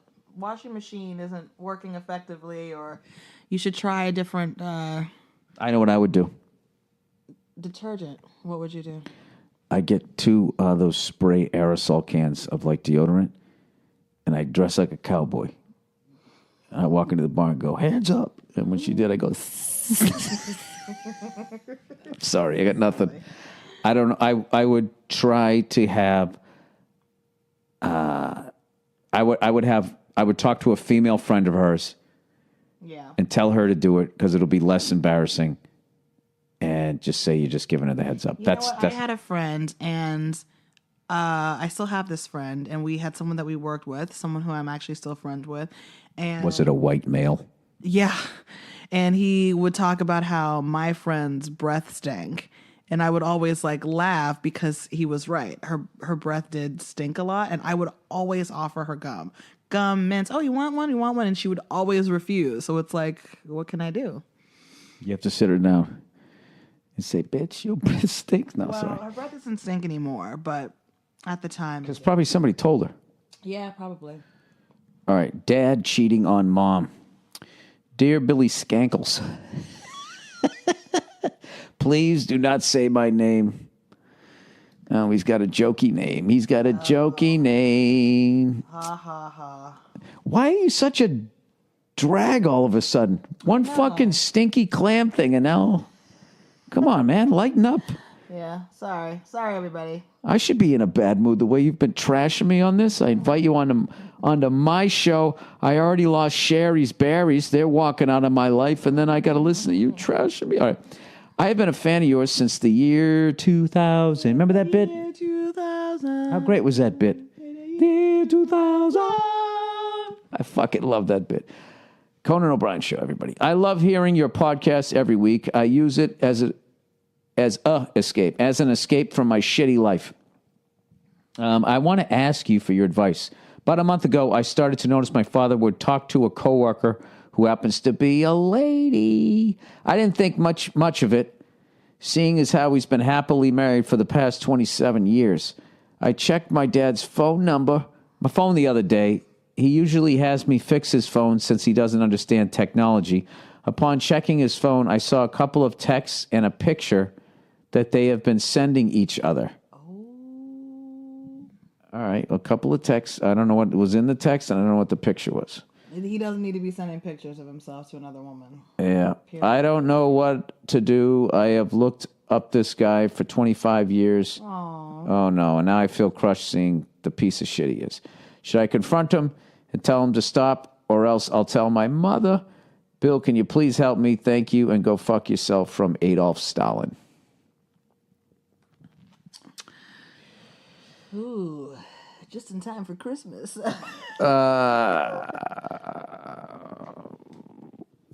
What would you do? What would you do, baby? What would you do if you had to give your life for freedom? What would you do? I don't know what I would do. That's a tough one. I would, Just say I was fixing your phone the other day and I saw this picture of this woman. Who is she? I would do, there you go. He'd probably lie. Just know that he's probably going to lie to you. I mean, you can confront him and just say, hey, like, what's guy was, you had me fix your phone. I saw these pictures and these texts, like, what's going on? He's probably going to get upset. Why are you reading my text? I didn't ask you to do that. I just asked you to get me off airplane mode or whatever the fuck it is that he did. Why are you looking? Rah, rah, rah, rah, rah, rah. He's probably going to get really, really upset with you. And he's going to lie and he's going to deny it. And then he's going to be probably overly sweet to your mom in front of you. I don't know, but you're up to this guy for 25 years now. Yeah, it's a hard thing to realize that your parents are not as perfect and great and upstanding as you thought they were. That sucks. So what, you think he should just go up and ask him? I mean, if it's bug, yeah, he should just say, like, hey, I just saw these pictures. Like, You know? I don't know what they were, but I thought they were maybe something inappropriate, but maybe I'm wrong and it's just been bothering me. But like I said, just Maybe that'll make him stop. be prepared that he is going to get very pissed at you. He might not. He might be fucking embarrassed. I don't know. And it's probably going to make him be really upset and yell at him. So, but I feel bad for your mom. That's the thing. But who knows? Maybe your parents have an arrangement that you don't know about. Oh, Jesus. I don't know. You got to consider all the possibilities here, you know? But unless his mom is at home just baking cookies and making dinner every night, you know, and being like, What if she's just nagging him every night and he just gets sick of it? Maybe she's banging the mailman. Hey, you know, can we have a little sympathy for the guy who fucking wrote in here? Jesus Christ. I would go with her first advice. All right. Overrated, underrated's back. All right, overrated. Outdoor hockey games. I've been twice. One at Comerica Park in Detroit and another at the Big House. It's cold. You can't see the whole ice. And it's hard to track the puck, not to mention the blinding glare from the sun. Do yourself a favor. Save your money and watch it at home. Wow. Underrated. Homemade French fries. If you're hosting a barbecue or just making burgers for the family, take the time and make some hand-cut fries. That sounds like the beginning of one of your advertisers. Double fry them and toss in sea salt. Oh, geez, if you're feeling really ambitious, a homemade spicy ketchup will put it over the top. Wow. Nice. Your Grand Rapids show at the church was great. Can't wait to hear those jokes again in your next special. I love that that's such a great gig. All right. Advice for a lady. Is this the last one? Well, it's long. It's a long one. Brace yourselves. Bill's going to be reading for a while. 22-year-old married to a 47-year-old. Oh, boy. Bad idea. I'm calling it right now, but go ahead. All right. I have been putting off emailing you this because I feel pretty embarrassed, but I adore your podcast, your honest advice, and I have massive amounts of respect for you, so fuck it. If you do actually read this or take the time to respond, then thank you so much. I don't know why, but I actually love when somebody uses the word adore. I adore your podcast. It seems so much more sincere than I love your podcast. But now that I put that out there, everyone's going to make fun of me and say how much they adore. I should probably start by saying that I was in a really bad spot when I first met my guy. I was 20 and he was 45. I lost my mom when I was 17 to lung cancer, and then I lost the mother figure who had taken me in and I had stayed with for 2 years again to lung cancer. Jesus Christ. I never knew my dad. Oh, you knew that was coming. So I know there's some daddy issues into play here probably. But anyways, I felt like a giant curse. 2 of my family members became ill and I was falling behind in my degree. The only happiness I had was going to concerts, getting high, and trying to forget my grief in the music. Yeah, that sounds like what I would have done. That was until I met my guy at one of the shows and everything started changing for the better.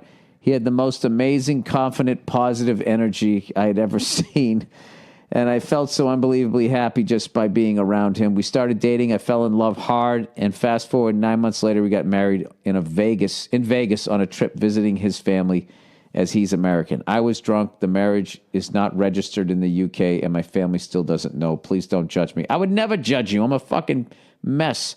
Everything is mostly wonderful between us, and we have lived together for a year now. He's a roadie, and we'll typically spend a couple of months touring and then 3 months at home in that cycle. He is 100% trustworthy. I like that dynamic we have because I get my own time to focus on my freelance work, but the time apart keeps the love fresh and exciting, especially as we travel a lot when he is off to work. That's kind of like our relationship. Or was before the baby. Right. But he wants to start breeding within a couple of years, and whilst he is someone I would start a family with, I know I'm not ready for anything like that. We've spoken about this, and he said he would wait a few years, but I still know I'm not going to be ready in a few years. I still feel like a lost teenager most of the time. I know what the responsible thing to do is, which is to end it. But he's been the reason the last couple of years of my life have been so much brighter and happier than they have in so long. He's great in bed, super thoughtful and generous. No, it isn't a sugar daddy thing, but it's nice having someone want to look after you. I just don't know what to do at all. I really don't want to lose him, but he's 47 now and wants kids as soon as possible. I don't want to be a cunt and knowingly waste his time. I do have a good... Jesus. Okay, 2 more paragraphs. I do have a good circle of friends that I'll be absolutely fine alone/single, but I just don't want to regret throwing away a good relationship over this. P.S. I'm so glad you liked Manchester. We loved you here. I fucking loved going to Manchester. I had a great time. And I would love to go to Liverpool and is it Newcastle? I would like to do more of those cities up there next time I come over. Would love to meet you and the beautiful Nia in England one day just so I can shake the hand and thank you in person for making a post-uni existential crisis so much more bearable. I don't even know what that means. Haha. Stay shiny and go fuck yourself. All right. Look, you've been through a lot of shit, okay? And you married this guy 9 months in. It's not what he wants is not what you want. And here's the deal, okay? As much as you're going to feel like you're an asshole for doing this to this guy, what kind of a fucking 45-year-old guy marries a 20-year-old? 47. Well, he's 47 now and she's 22. Yeah, but... Yeah. And wants to like knock her up right away and all that other kind of stuff. Yeah, I mean, it seems How do you not know that that's coming? Yeah, I mean, she didn't. She's young, No, I'm saying, how does he know that this isn't coming? Oh, I don't know. I mean, I just feel like he's like on, the middle end age. He's a middle age, and so he's freaking. He's not middle aged. He's over the hill. I'm so sick of people saying 47. Why isn't that middle age? 47 times 2. Come on, artist. What is it? 94. Yeah. How many people make it to 94? Not a lot. Like 94 people make it to 94. Yeah, like 35 is middle age. Yeah, no. 35 times 2 is 70. You have to be true to yourself. You're so young. You don't want to have kids now because your life is going to change drastically and you haven't had a chance to even fully experience everything that you want to experience. You're way too young. People, of course, have kids at your age, but you're so young. So, you should just be honest with him about it and just, I'll wait a couple years. You can't have kids. You don't know if you don't know who you are or what the fuck you're doing. Exactly. You can't have kids. And honestly, it's not your fault that he waited this long to, be in a relationship and have kids. Like, yep. And sometimes you have to be selfish. Yeah, it's not to get what you want. Okay. That's it. Okay, Yeah. you're being a good... She just takes off now. He's still 47. He can meet a fucking 31-year-old.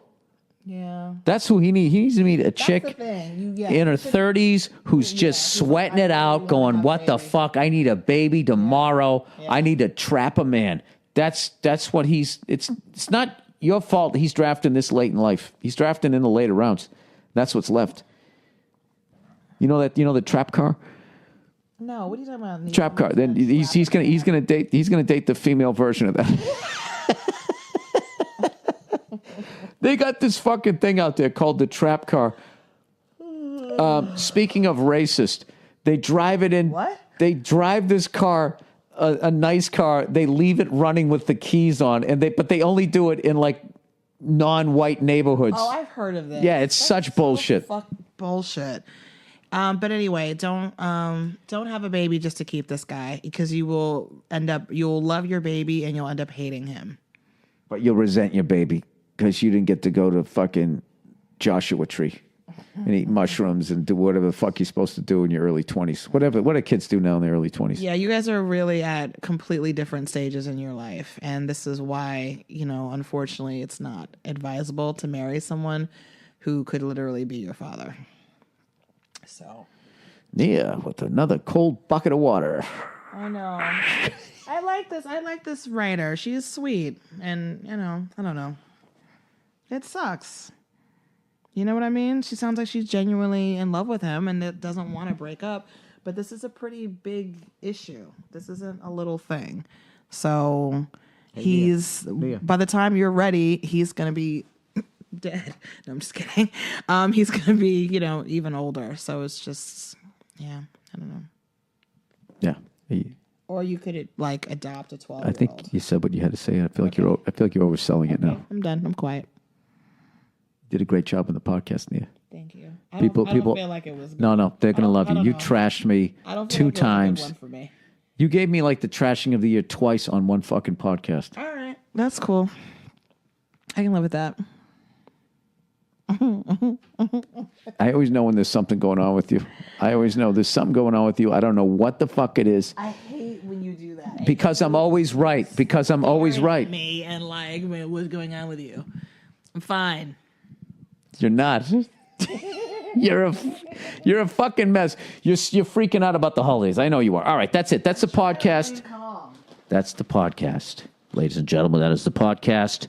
Bill Burr, a white male, signing off with Nia Hill, a black female. That's right. All right. Have a great couple of days. I'll check in on you.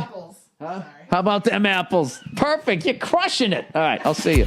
What's up, everybody, and welcome back to the Anything Better podcast, NFL edition for going into, oh my God, 3 more weeks, Bill. It feels like we started this 2 weeks ago. With your host, me, Paul Verzi, Bill Burr. You know we have the snake with the injury reports, as always, and we got the Greek freak, the Beverly Hills kid, Andrew Themlis. Bill, I got to tell you something, okay? I'm a kid that likes to give flowers when it's time because you know what? I like getting my flowers. Well, you're a sensitive guy. For the last 4 years, you have given me Paul this, and Paul's good at picking. Bill Burr, you are the hope. You are like the first Star Wars that ever came out, A New Hope. You are right there with 3 weeks left, 3-1 again. You know, they thought the game. Paul, I'm swinging in the dark. I have not watched 1 second of football in 2 weeks. I watched the Pats highlights. I've been super busy, with the kids and all of that. I've just been, I haven't been paying attention. And my wife has got somebody at the door here. No, Bill, before the season, they were going, has the game passed him by? Is he on the hot seat? And then you had that bounce back year, coach of the year, All right. Well, I think we're in, what is this? Was this week 16? Oh my God. Week 16. Paul, you can't stop it. All you can do is enjoy it, Listen, it's like your kids. This guy once said to me, Paul, time marches on. And I was like, you know what? I think you're onto something there. It's like your kids getting old. You just, it happens and you just got to enjoy the moments while they're happening. Dude, I got to tell you, man, I've been enjoying the moments. I don't know if I'm ever going to go on the road again. Oh, dude. I'm just a homebody. I'm a freaking Disney dad now. I went to Disney with my kid. I had the best time ever. It's the best time ever. You ride the ride, then you're excited. You get off the ride, then you're like, where are we going? You got to figure it out. And then you get all this quality time standing in line, shooting the breeze. It was amazing. It's the best. And I've been a homebody for a long time, but now it's more than ever. Oh, you got to drag me out of here. Hey, Bill, the gig's got to pay well. Hey, Paulie didn't like road gigs. In order to get Paulie to do comedy, you had to talk to 3 other guys that would go to Paulie. All right. Well, we're in week 16. Before I pick, we have to bring in the snake. You know the drill, guys. We're going to bring in the snake, and the snake is going to tell us what we have to look forward to, or I guess not look forward to, depending on injuries this week. Jake, what do you got, buddy? Yeah, it's definitely more bad news than good this week. But we all saw Mahomes. He tore his ACL. The Chiefs were eliminated anyway, but, you hate to see anybody get hurt. And silver lining, if he's going to do it, it's a year they're not competitive. He's got a whole year to come back. It happened to Brady. He came back and won 4 more Super Bowls. So they'll be okay. But that's brutal to see. Yeah, it was. And that's the conversation. They're saying Mahomes tore it the same year in his career as Brady. So it's possible to come back. And then there's a big injury. Hey, Patrick, why don't you try being original? Yeah, exactly. And then, so similarly, Micah Parsons on the Packers, he tore his ACL as well, which is a really big injury. Non-contact, you kind of just could tell. And so, Green Bay, you kind of see the injuries starting to creep up with them. They've had a lot this year. So they got a huge game at Chicago Saturday. So we'll see how that goes. And then quarterback-wise, Jaden Daniels is being shut down for the rest of the year, which they probably should have done anyway.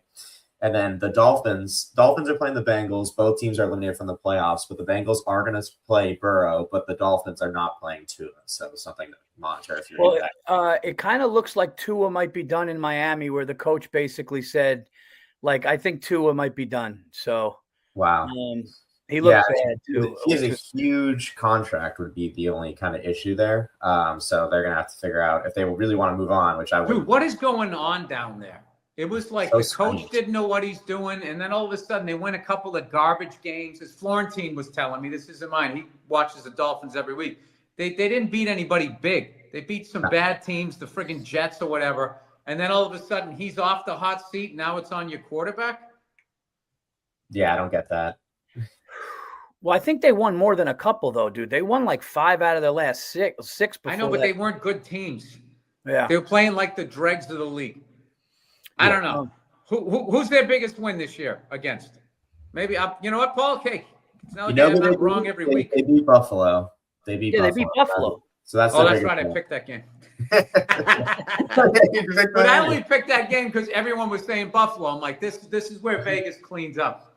Yeah. But I get your point overall. Like, if you're going to pin it on somebody, it'd probably be the coach. I feel like the coach is more likely to go just based on the salaries. But yeah, it's a weird situation going on there. And they lost Tyreek Hill for the year too. So just a brutal season. And then I'll hit on 2 more real quick, and then we can get into picks. TJ Watt has a collapsed lung, so they're acting like up.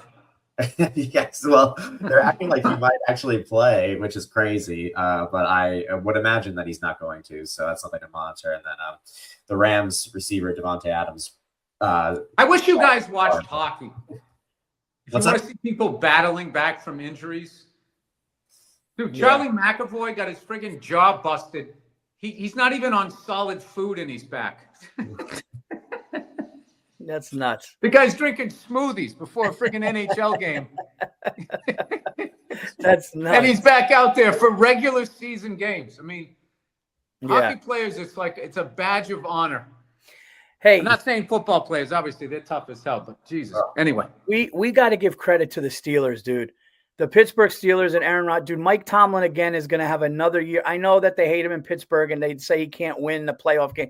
But, dude, the guy is just going to get another above 500 season for like 19 years, dude. And Aaron Rodgers, you know, he played really good playing with a broken wrist. So they beat the Ravens. They're tough out, man.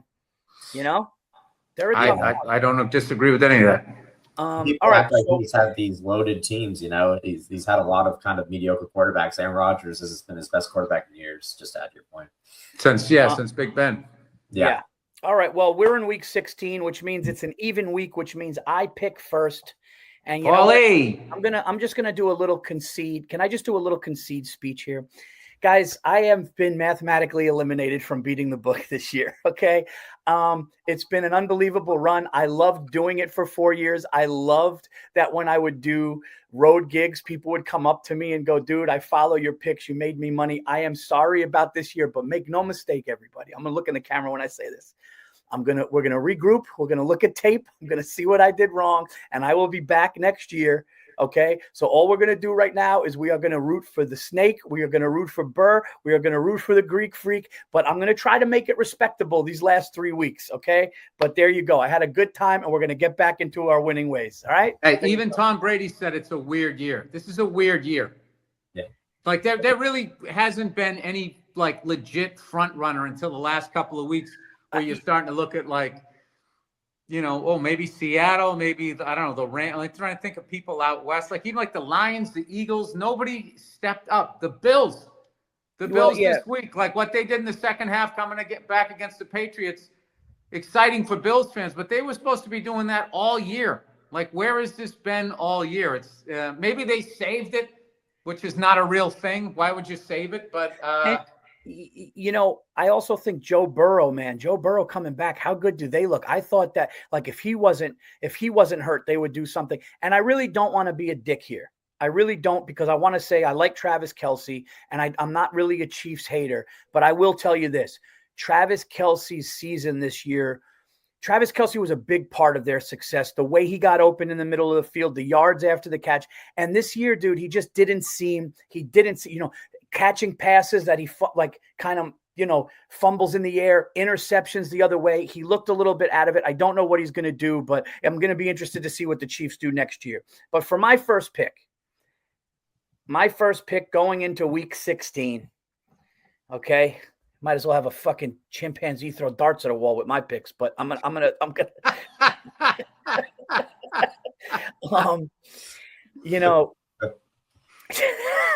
the snake. I mean, that was just a great image. I think chimpanzee was what made it funnier than monkeys. The chimpanzee's funnier than monkeys. It was the word chimpanzee for sure. Okay. I'm gonna take the Eagles -6.5. I think that Washington's shutting down Daniels. Washington, Washington is a bad team. They're a 3-win team or whatever, a 4-win team. The Eagles seem like they righted the ship, even though it was against the Raiders. I'm going to take the Eagles to win by a touchdown in Washington. By the way, what's the deal with the Washington Commanders / Redskins just having their quarterbacks coming back too early and playing through these injuries? It's just like, didn't you learn anything with RG3? Shut the guy down. It's a great point. Yeah. Anyway, I'm going to go with the Pittsburgh Steelers getting 7 points in Detroit against the Lions. I like their defense. Aaron's playing great. The Lions, I don't know. They've been sputtering. They haven't found their groove yet. I like 7 points. And I think, Aaron's not afraid of them. He's seen it all at this point. I think 7 points is a lot of points to be given to an old gunslinger like that. I don't like that pick. I love that pick. Okay. Jesus, Paul. I was like, come on, man. It's the holidays. Go easy on me. I love that pick. I love that car. I love that car. Hey, Paul. It's in my mother's name. It's in my mother's name. My mother's name. What's the matter with you? I'm sorry. I'm sorry. What's the matter with you? What's the matter with you? Should I do that? Dude, you know what? Paul, shoot from the hip. You got nothing to fucking lose, man. Go with your gut. I'm going to take the Denver Broncos, dude, against the Jags. I know the Jags are really good, but the Broncos are at home, and the Broncos are really good. And are the Broncos still fighting for home the whole way? Yeah, they're currently the 1 seed because New England lost. So, if they went out, they will be the 1 seed. I'm going to take them to win by a field goal in Denver. Why not? All right. I will say, Paul, if I beat the book this year, I'm going to buy you a new fucking camera that you don't have to refocus. No, I'm going to have every other sentence. Why am I looking at Jets and Saints? What's wrong with me? What is wrong with me that you would ever wade into the cesspool of a game that's going to be? Raiders, Texans, Paul, 14.5 points. Sneaky Pete on the road with 14.5 point. Texans are a great goddamn team. Raiders stink. 14.5, Paul. That half. The Raiders had 75 yards of total offense against the Eagles last week. Pretty Jake crazy. the Snake, last time Seahawks played the Rams, who won? Rams won. All right, I'll take the Seahawks -1 at home. Okay. Well, you know what I'm going to do? This game is a pick 'em. I hate to do this to Packers fans, and guys, Packers are a team it's a team I like, but no Micah Parsons. I'm gonna take the Bears at a pick 'em. It's basically a pick 'em in Chicago. It's a 1 point. The Bears getting one at home. The Packers don't have their best defensive player, and dude, the Bears just keep proving that they're a good. Chicago Bears are a good football team. I'm gonna take them at home and a pick 'em. Why not? And the Packers beat them the last time. Yeah. So I don't know. I feel like that's what I fucked up last week. My one loss, the Bills. I'm like, were we really going to beat these guys twice in 1 year?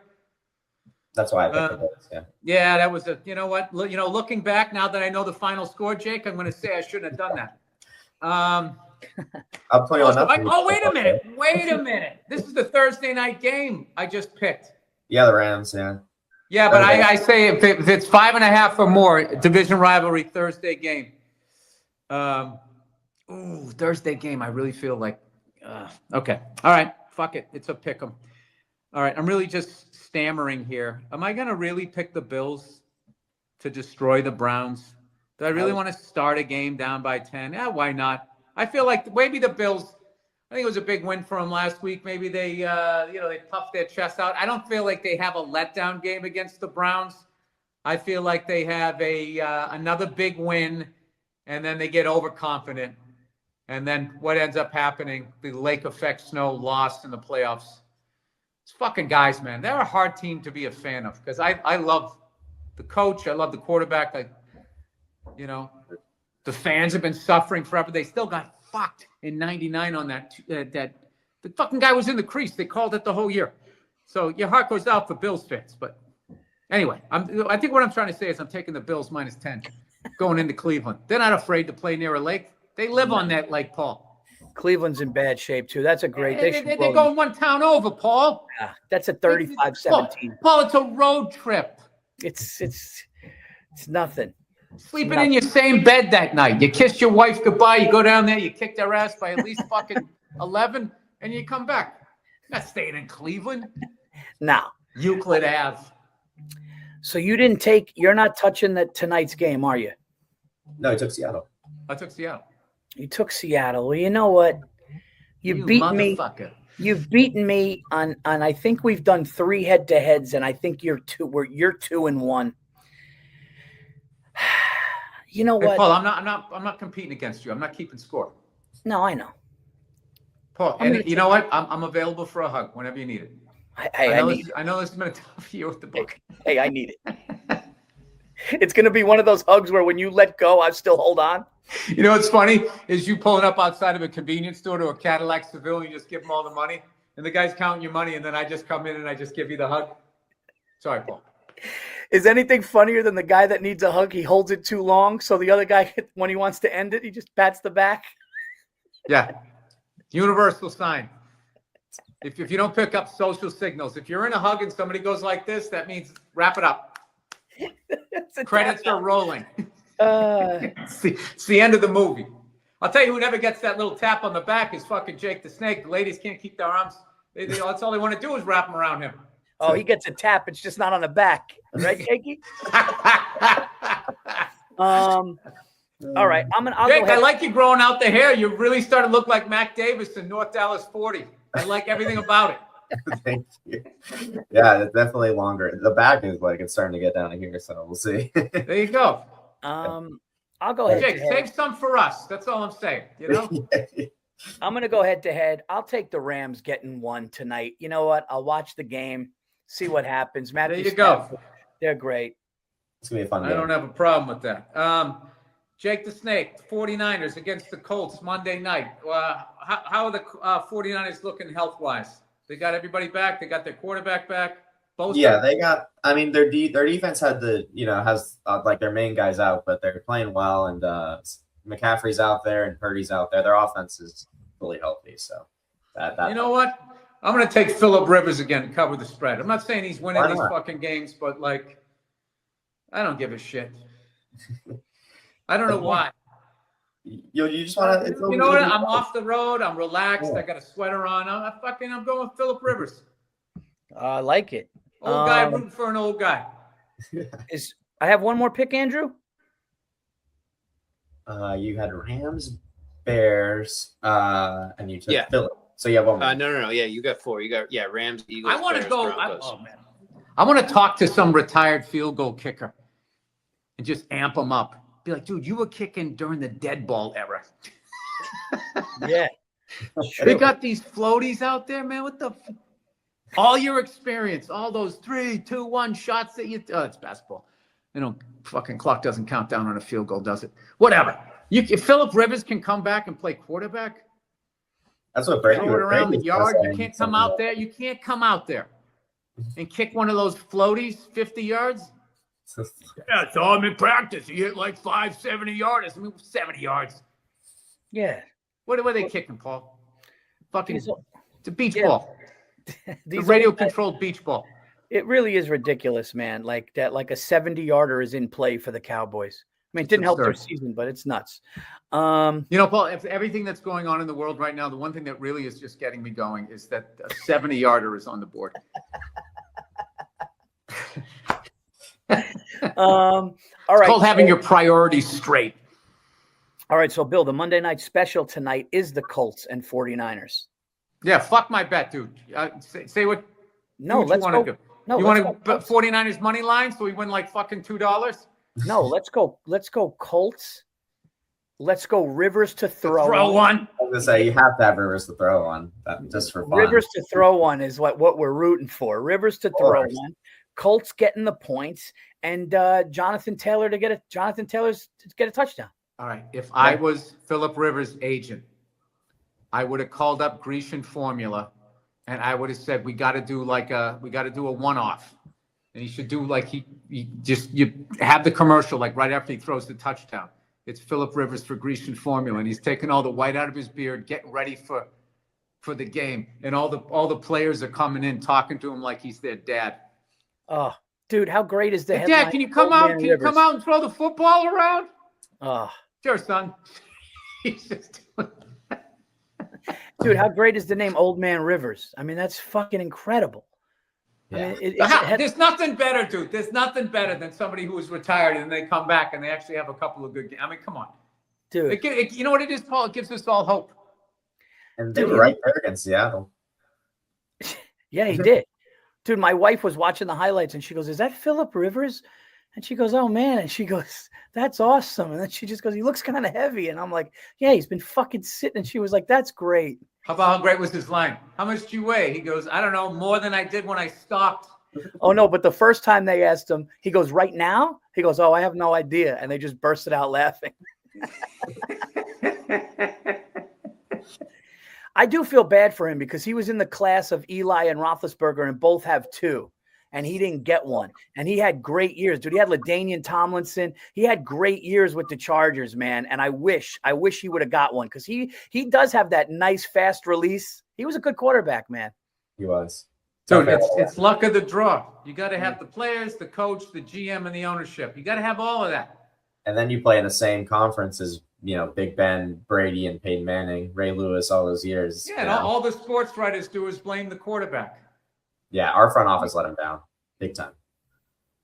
You heard it from Jake right there. There you go. You know what? If Phillip Rivers here, he would have given me a little tip of the. He's probably too classy to even throw his own team under the bus. Yeah, he would have. Yeah.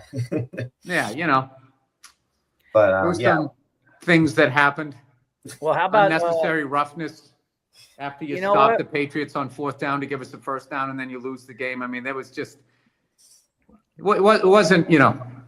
It's a team sport, but I mean, it wasn't Phillip. All right, let's get back here. Oh, by the way, I'd be remiss if I didn't give a shout out to, and I know it's funny, that NBA Cup, which I was like, whatever, these guys need motivation to win money. And then the Knicks won it. And me and my son were in front of the TV just watching confetti with the Knicks is just watching the New York Knicks get some trophy and confetti just made me and my son be like, we were almost uncomfortable. We didn't even know what to do. We were just like, they won, but they all get, what are they, $500K each? I mean, that's pretty fucking cool. I that mean, was nice win by the Knicks for sure. Hey, look, we're second in the East. We're going to be, but dude, OKC and the Spurs are coming. So the Knicks got to do something now. And dude, Bill, I will say the basketball courts that they used during that time, that it's a lot. It is a lot. It looks like you're not in the NBA anymore. It looks like, when Iverson was, after his career, he's playing in Turkey. That's what it looked like. Is this European ball? Yeah, you didn't have to change it that much. But dude, the Celtics, even without Tatum, are hanging on. The Detroit Pistons are number 1 in the East. The Knicks are number 2 in the East, but the Knicks have won 10 of the last 11. And then, dude, OKC has lost 2 basketball games. The Oklahoma City Thunder, defending champs, are 25-2. Dude, they are on pace to lose 8 games this year, man. They are fucking good. So the West is really good. But anyway, congratulations to my New York Knicks. It was nice to see them win something. And shout out, the Knicks have made a decision. I don't know if you guys heard this. They made a decision that they are not going to raise that to the Raptors. They said they're not doing that. They're not raising that. They're not doing that. They're not doing that, which I like. Okay. I like that you guys actually had to discuss that. Yeah. Well, they kept going. Are you guys going to put it up in Madison Square Garden? It's the 3rd one ever. Because I guess the Lakers won the first one, the Bucks won the second one, and then I bet the Lakers put it up. Yeah, did. so Silver made a call. Ah, those fucking guys, dude! I swear to God, Oh, the Lakers will put up anything. they'll fucking put anything up there. They got a banner up there that they somehow won an NBA championship before the NBA existed. They got like 4 or 5 from Minneapolis, dude. They got pylon teams, attaché cases of cocaine and cash, Forum Club, whatever the fuck you need, whatever they need to try and keep up with the Celtics is insane. Which, by the way, if the Patriots somehow win it this year, which I know is crazy, we would have the most NBA titles and Super Bowl titles alone with only 4 teams there, Mr. New York, with your 97 fucking teams. I would be happy. And Paul, I wouldn't rub it in your face, but you'd feel the vibe. It would definitely be a vibe. I'll tell you what, if the Patriots do that, I got as even a non-Patriot fan, of course, I would be very impressed. Like if the Patriots came back and just started winning titles again, dude, it's like, what can you say? You know, what can you say? Oh, Paul, they'll figure something out. The New York media will always think of something to say when a Boston team wins. But Bill, I'll give you this. I'll give you this one. My favorite one was when we finally won a World Series. The New York Post was like, "About time." Yeah. Couldn't even say congratulations. I give you this though. If the Patriots win a Super Bowl this year and it said the Lombardi Trophy now goes back to its rightful owner, I wouldn't be mad at that. Do you want to know why? Because if the Yankees won a World Series and they said that about us, I would be like, okay. That's why I don't like it. It's nobody's right. It's nobody's right. That's a sign of a bad league. Yeah. It's the like fact that ESPN, whenever the Yankees win it, they go, and all is right in baseball. It's just like, okay, so we're all just like what? Just a bunch of bums? I mean, the whole thing is stupid. I'm sure somebody said it. Somebody probably said it in like the 40s or 50s, waxing poetic about America in the fall or something like that. I'm sure. And then they're just quoting that. I don't think that they realize what they're saying. I don't know. Did you see the Stuart Scott 30 for 30? No. It's fucking amazing. Really? No, that is, yeah. I had no idea in the 1990s it was still that racist. I didn't like see now, it. like the stuff he was doing, like quoting hip hop and all of that stuff. I mean, they were so out of touch because everybody I knew loved it, thought it was funny. When he called Vladdy Diva, he called him Vladdy Dottie. I remember that. I bursted out laughing. I'm like, that's fucking great. Dude, cooler than the other side of the pillow was fucking incredible. Well, that was an expression. No, I know, but I love that that existed. All right. I'm giving Vladdy Dottie was his thing, though, Paul. I'm going with the original material here. Vladdy Dottie.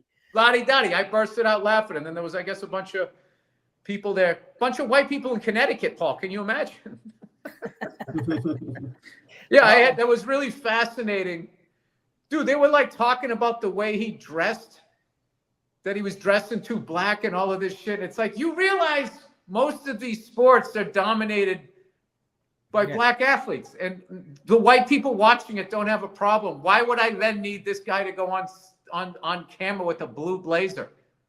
And wasn't he an athlete? I think he was an athlete that went to UNC. I don't know if he played like on the Yeah, he went to Chapel Hill. You know what that reminds me of? Remember when that first openly gay player was playing for like the St. Louis Rams, and they kept asking questions, and then the one guy in the Rams is going like, yeah, man, it's no big deal. You guys are the ones making it a big deal. Yeah. And he kissed his boyfriend after he got drafted, and people were like, "Oh my god!" I fucking love his boyfriend sitting on like the arm of the chair, and his boyfriend was so much smaller. It was fucking the greatest thing ever. He's just a skinny little dude. Oh man, that was the best. We got to guys. We didn't shout out the sponsor. We have to shout out the sponsor because if you want to come along with our picks, all you got to do is download the BetMGM app to your device, and you put a minimum of $10 in the account, and you make your first wager. If your wager loses, you'll get $1,500 in bonus bets. Use our code Burr, very easy, BURR, and you could bet with us. And they also have the first touchdown promotion. I will say this though. I don't know. I don't think it's BetMGM, but one of these online betting things. You guys got to stop having these commercials where there's 50 people in a bar and everybody hit their bet. Okay, that's on television where there's rules of libel and slander. You're going to get hit with a false advertising lawsuit if you're not careful. Yeah. And we always tell everybody, bet responsibly. How about the one where they walk into that bar and nobody's friendly, so they bet a parlay, and then all the people who wanted to beat the shit out of them all of a sudden are rooting for their bet? I mean, I don't understand that one either. They need a little help in the advertising department.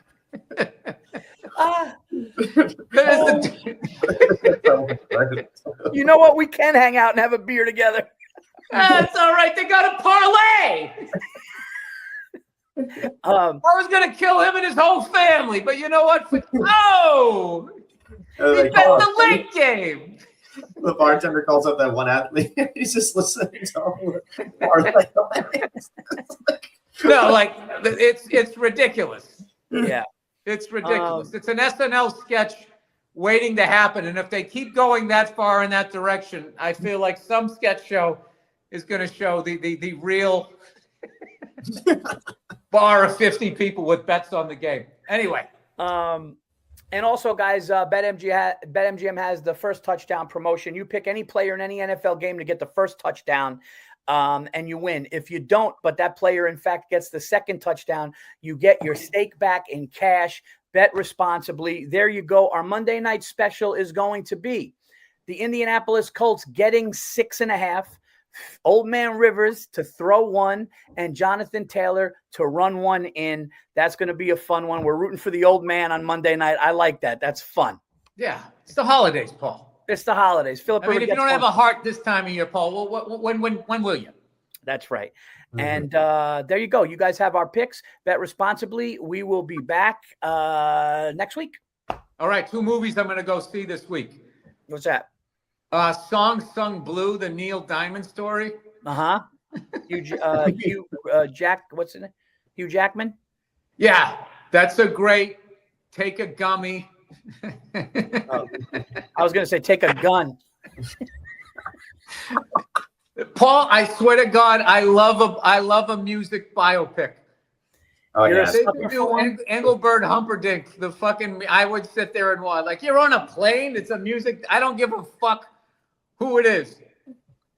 I don't give it. They could do that. They pick a fucking band. I'm gonna watch it. So I'm gonna go see that. And then also Will Arnett. Oh yeah. Stand-up movie is this thing on. I was in New York.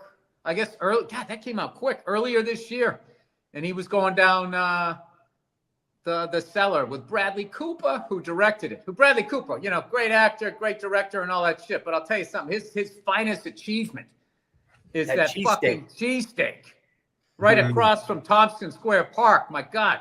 I mean, I love the man as an actor, but like the fucking cheesesteak was.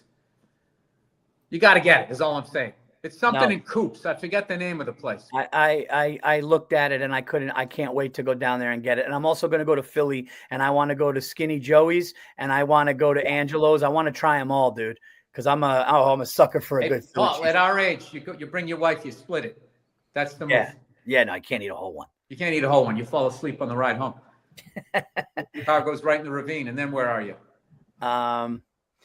All right, guys, we'll see you next week. Enjoy football, and we only got a few weeks of this left until we get to the playoffs. Maybe my playoff record will be better. I'll talk to you guys soon. Yeah, and thank you, everybody, for once again listening this year. All right, thank you. See you later, everybody.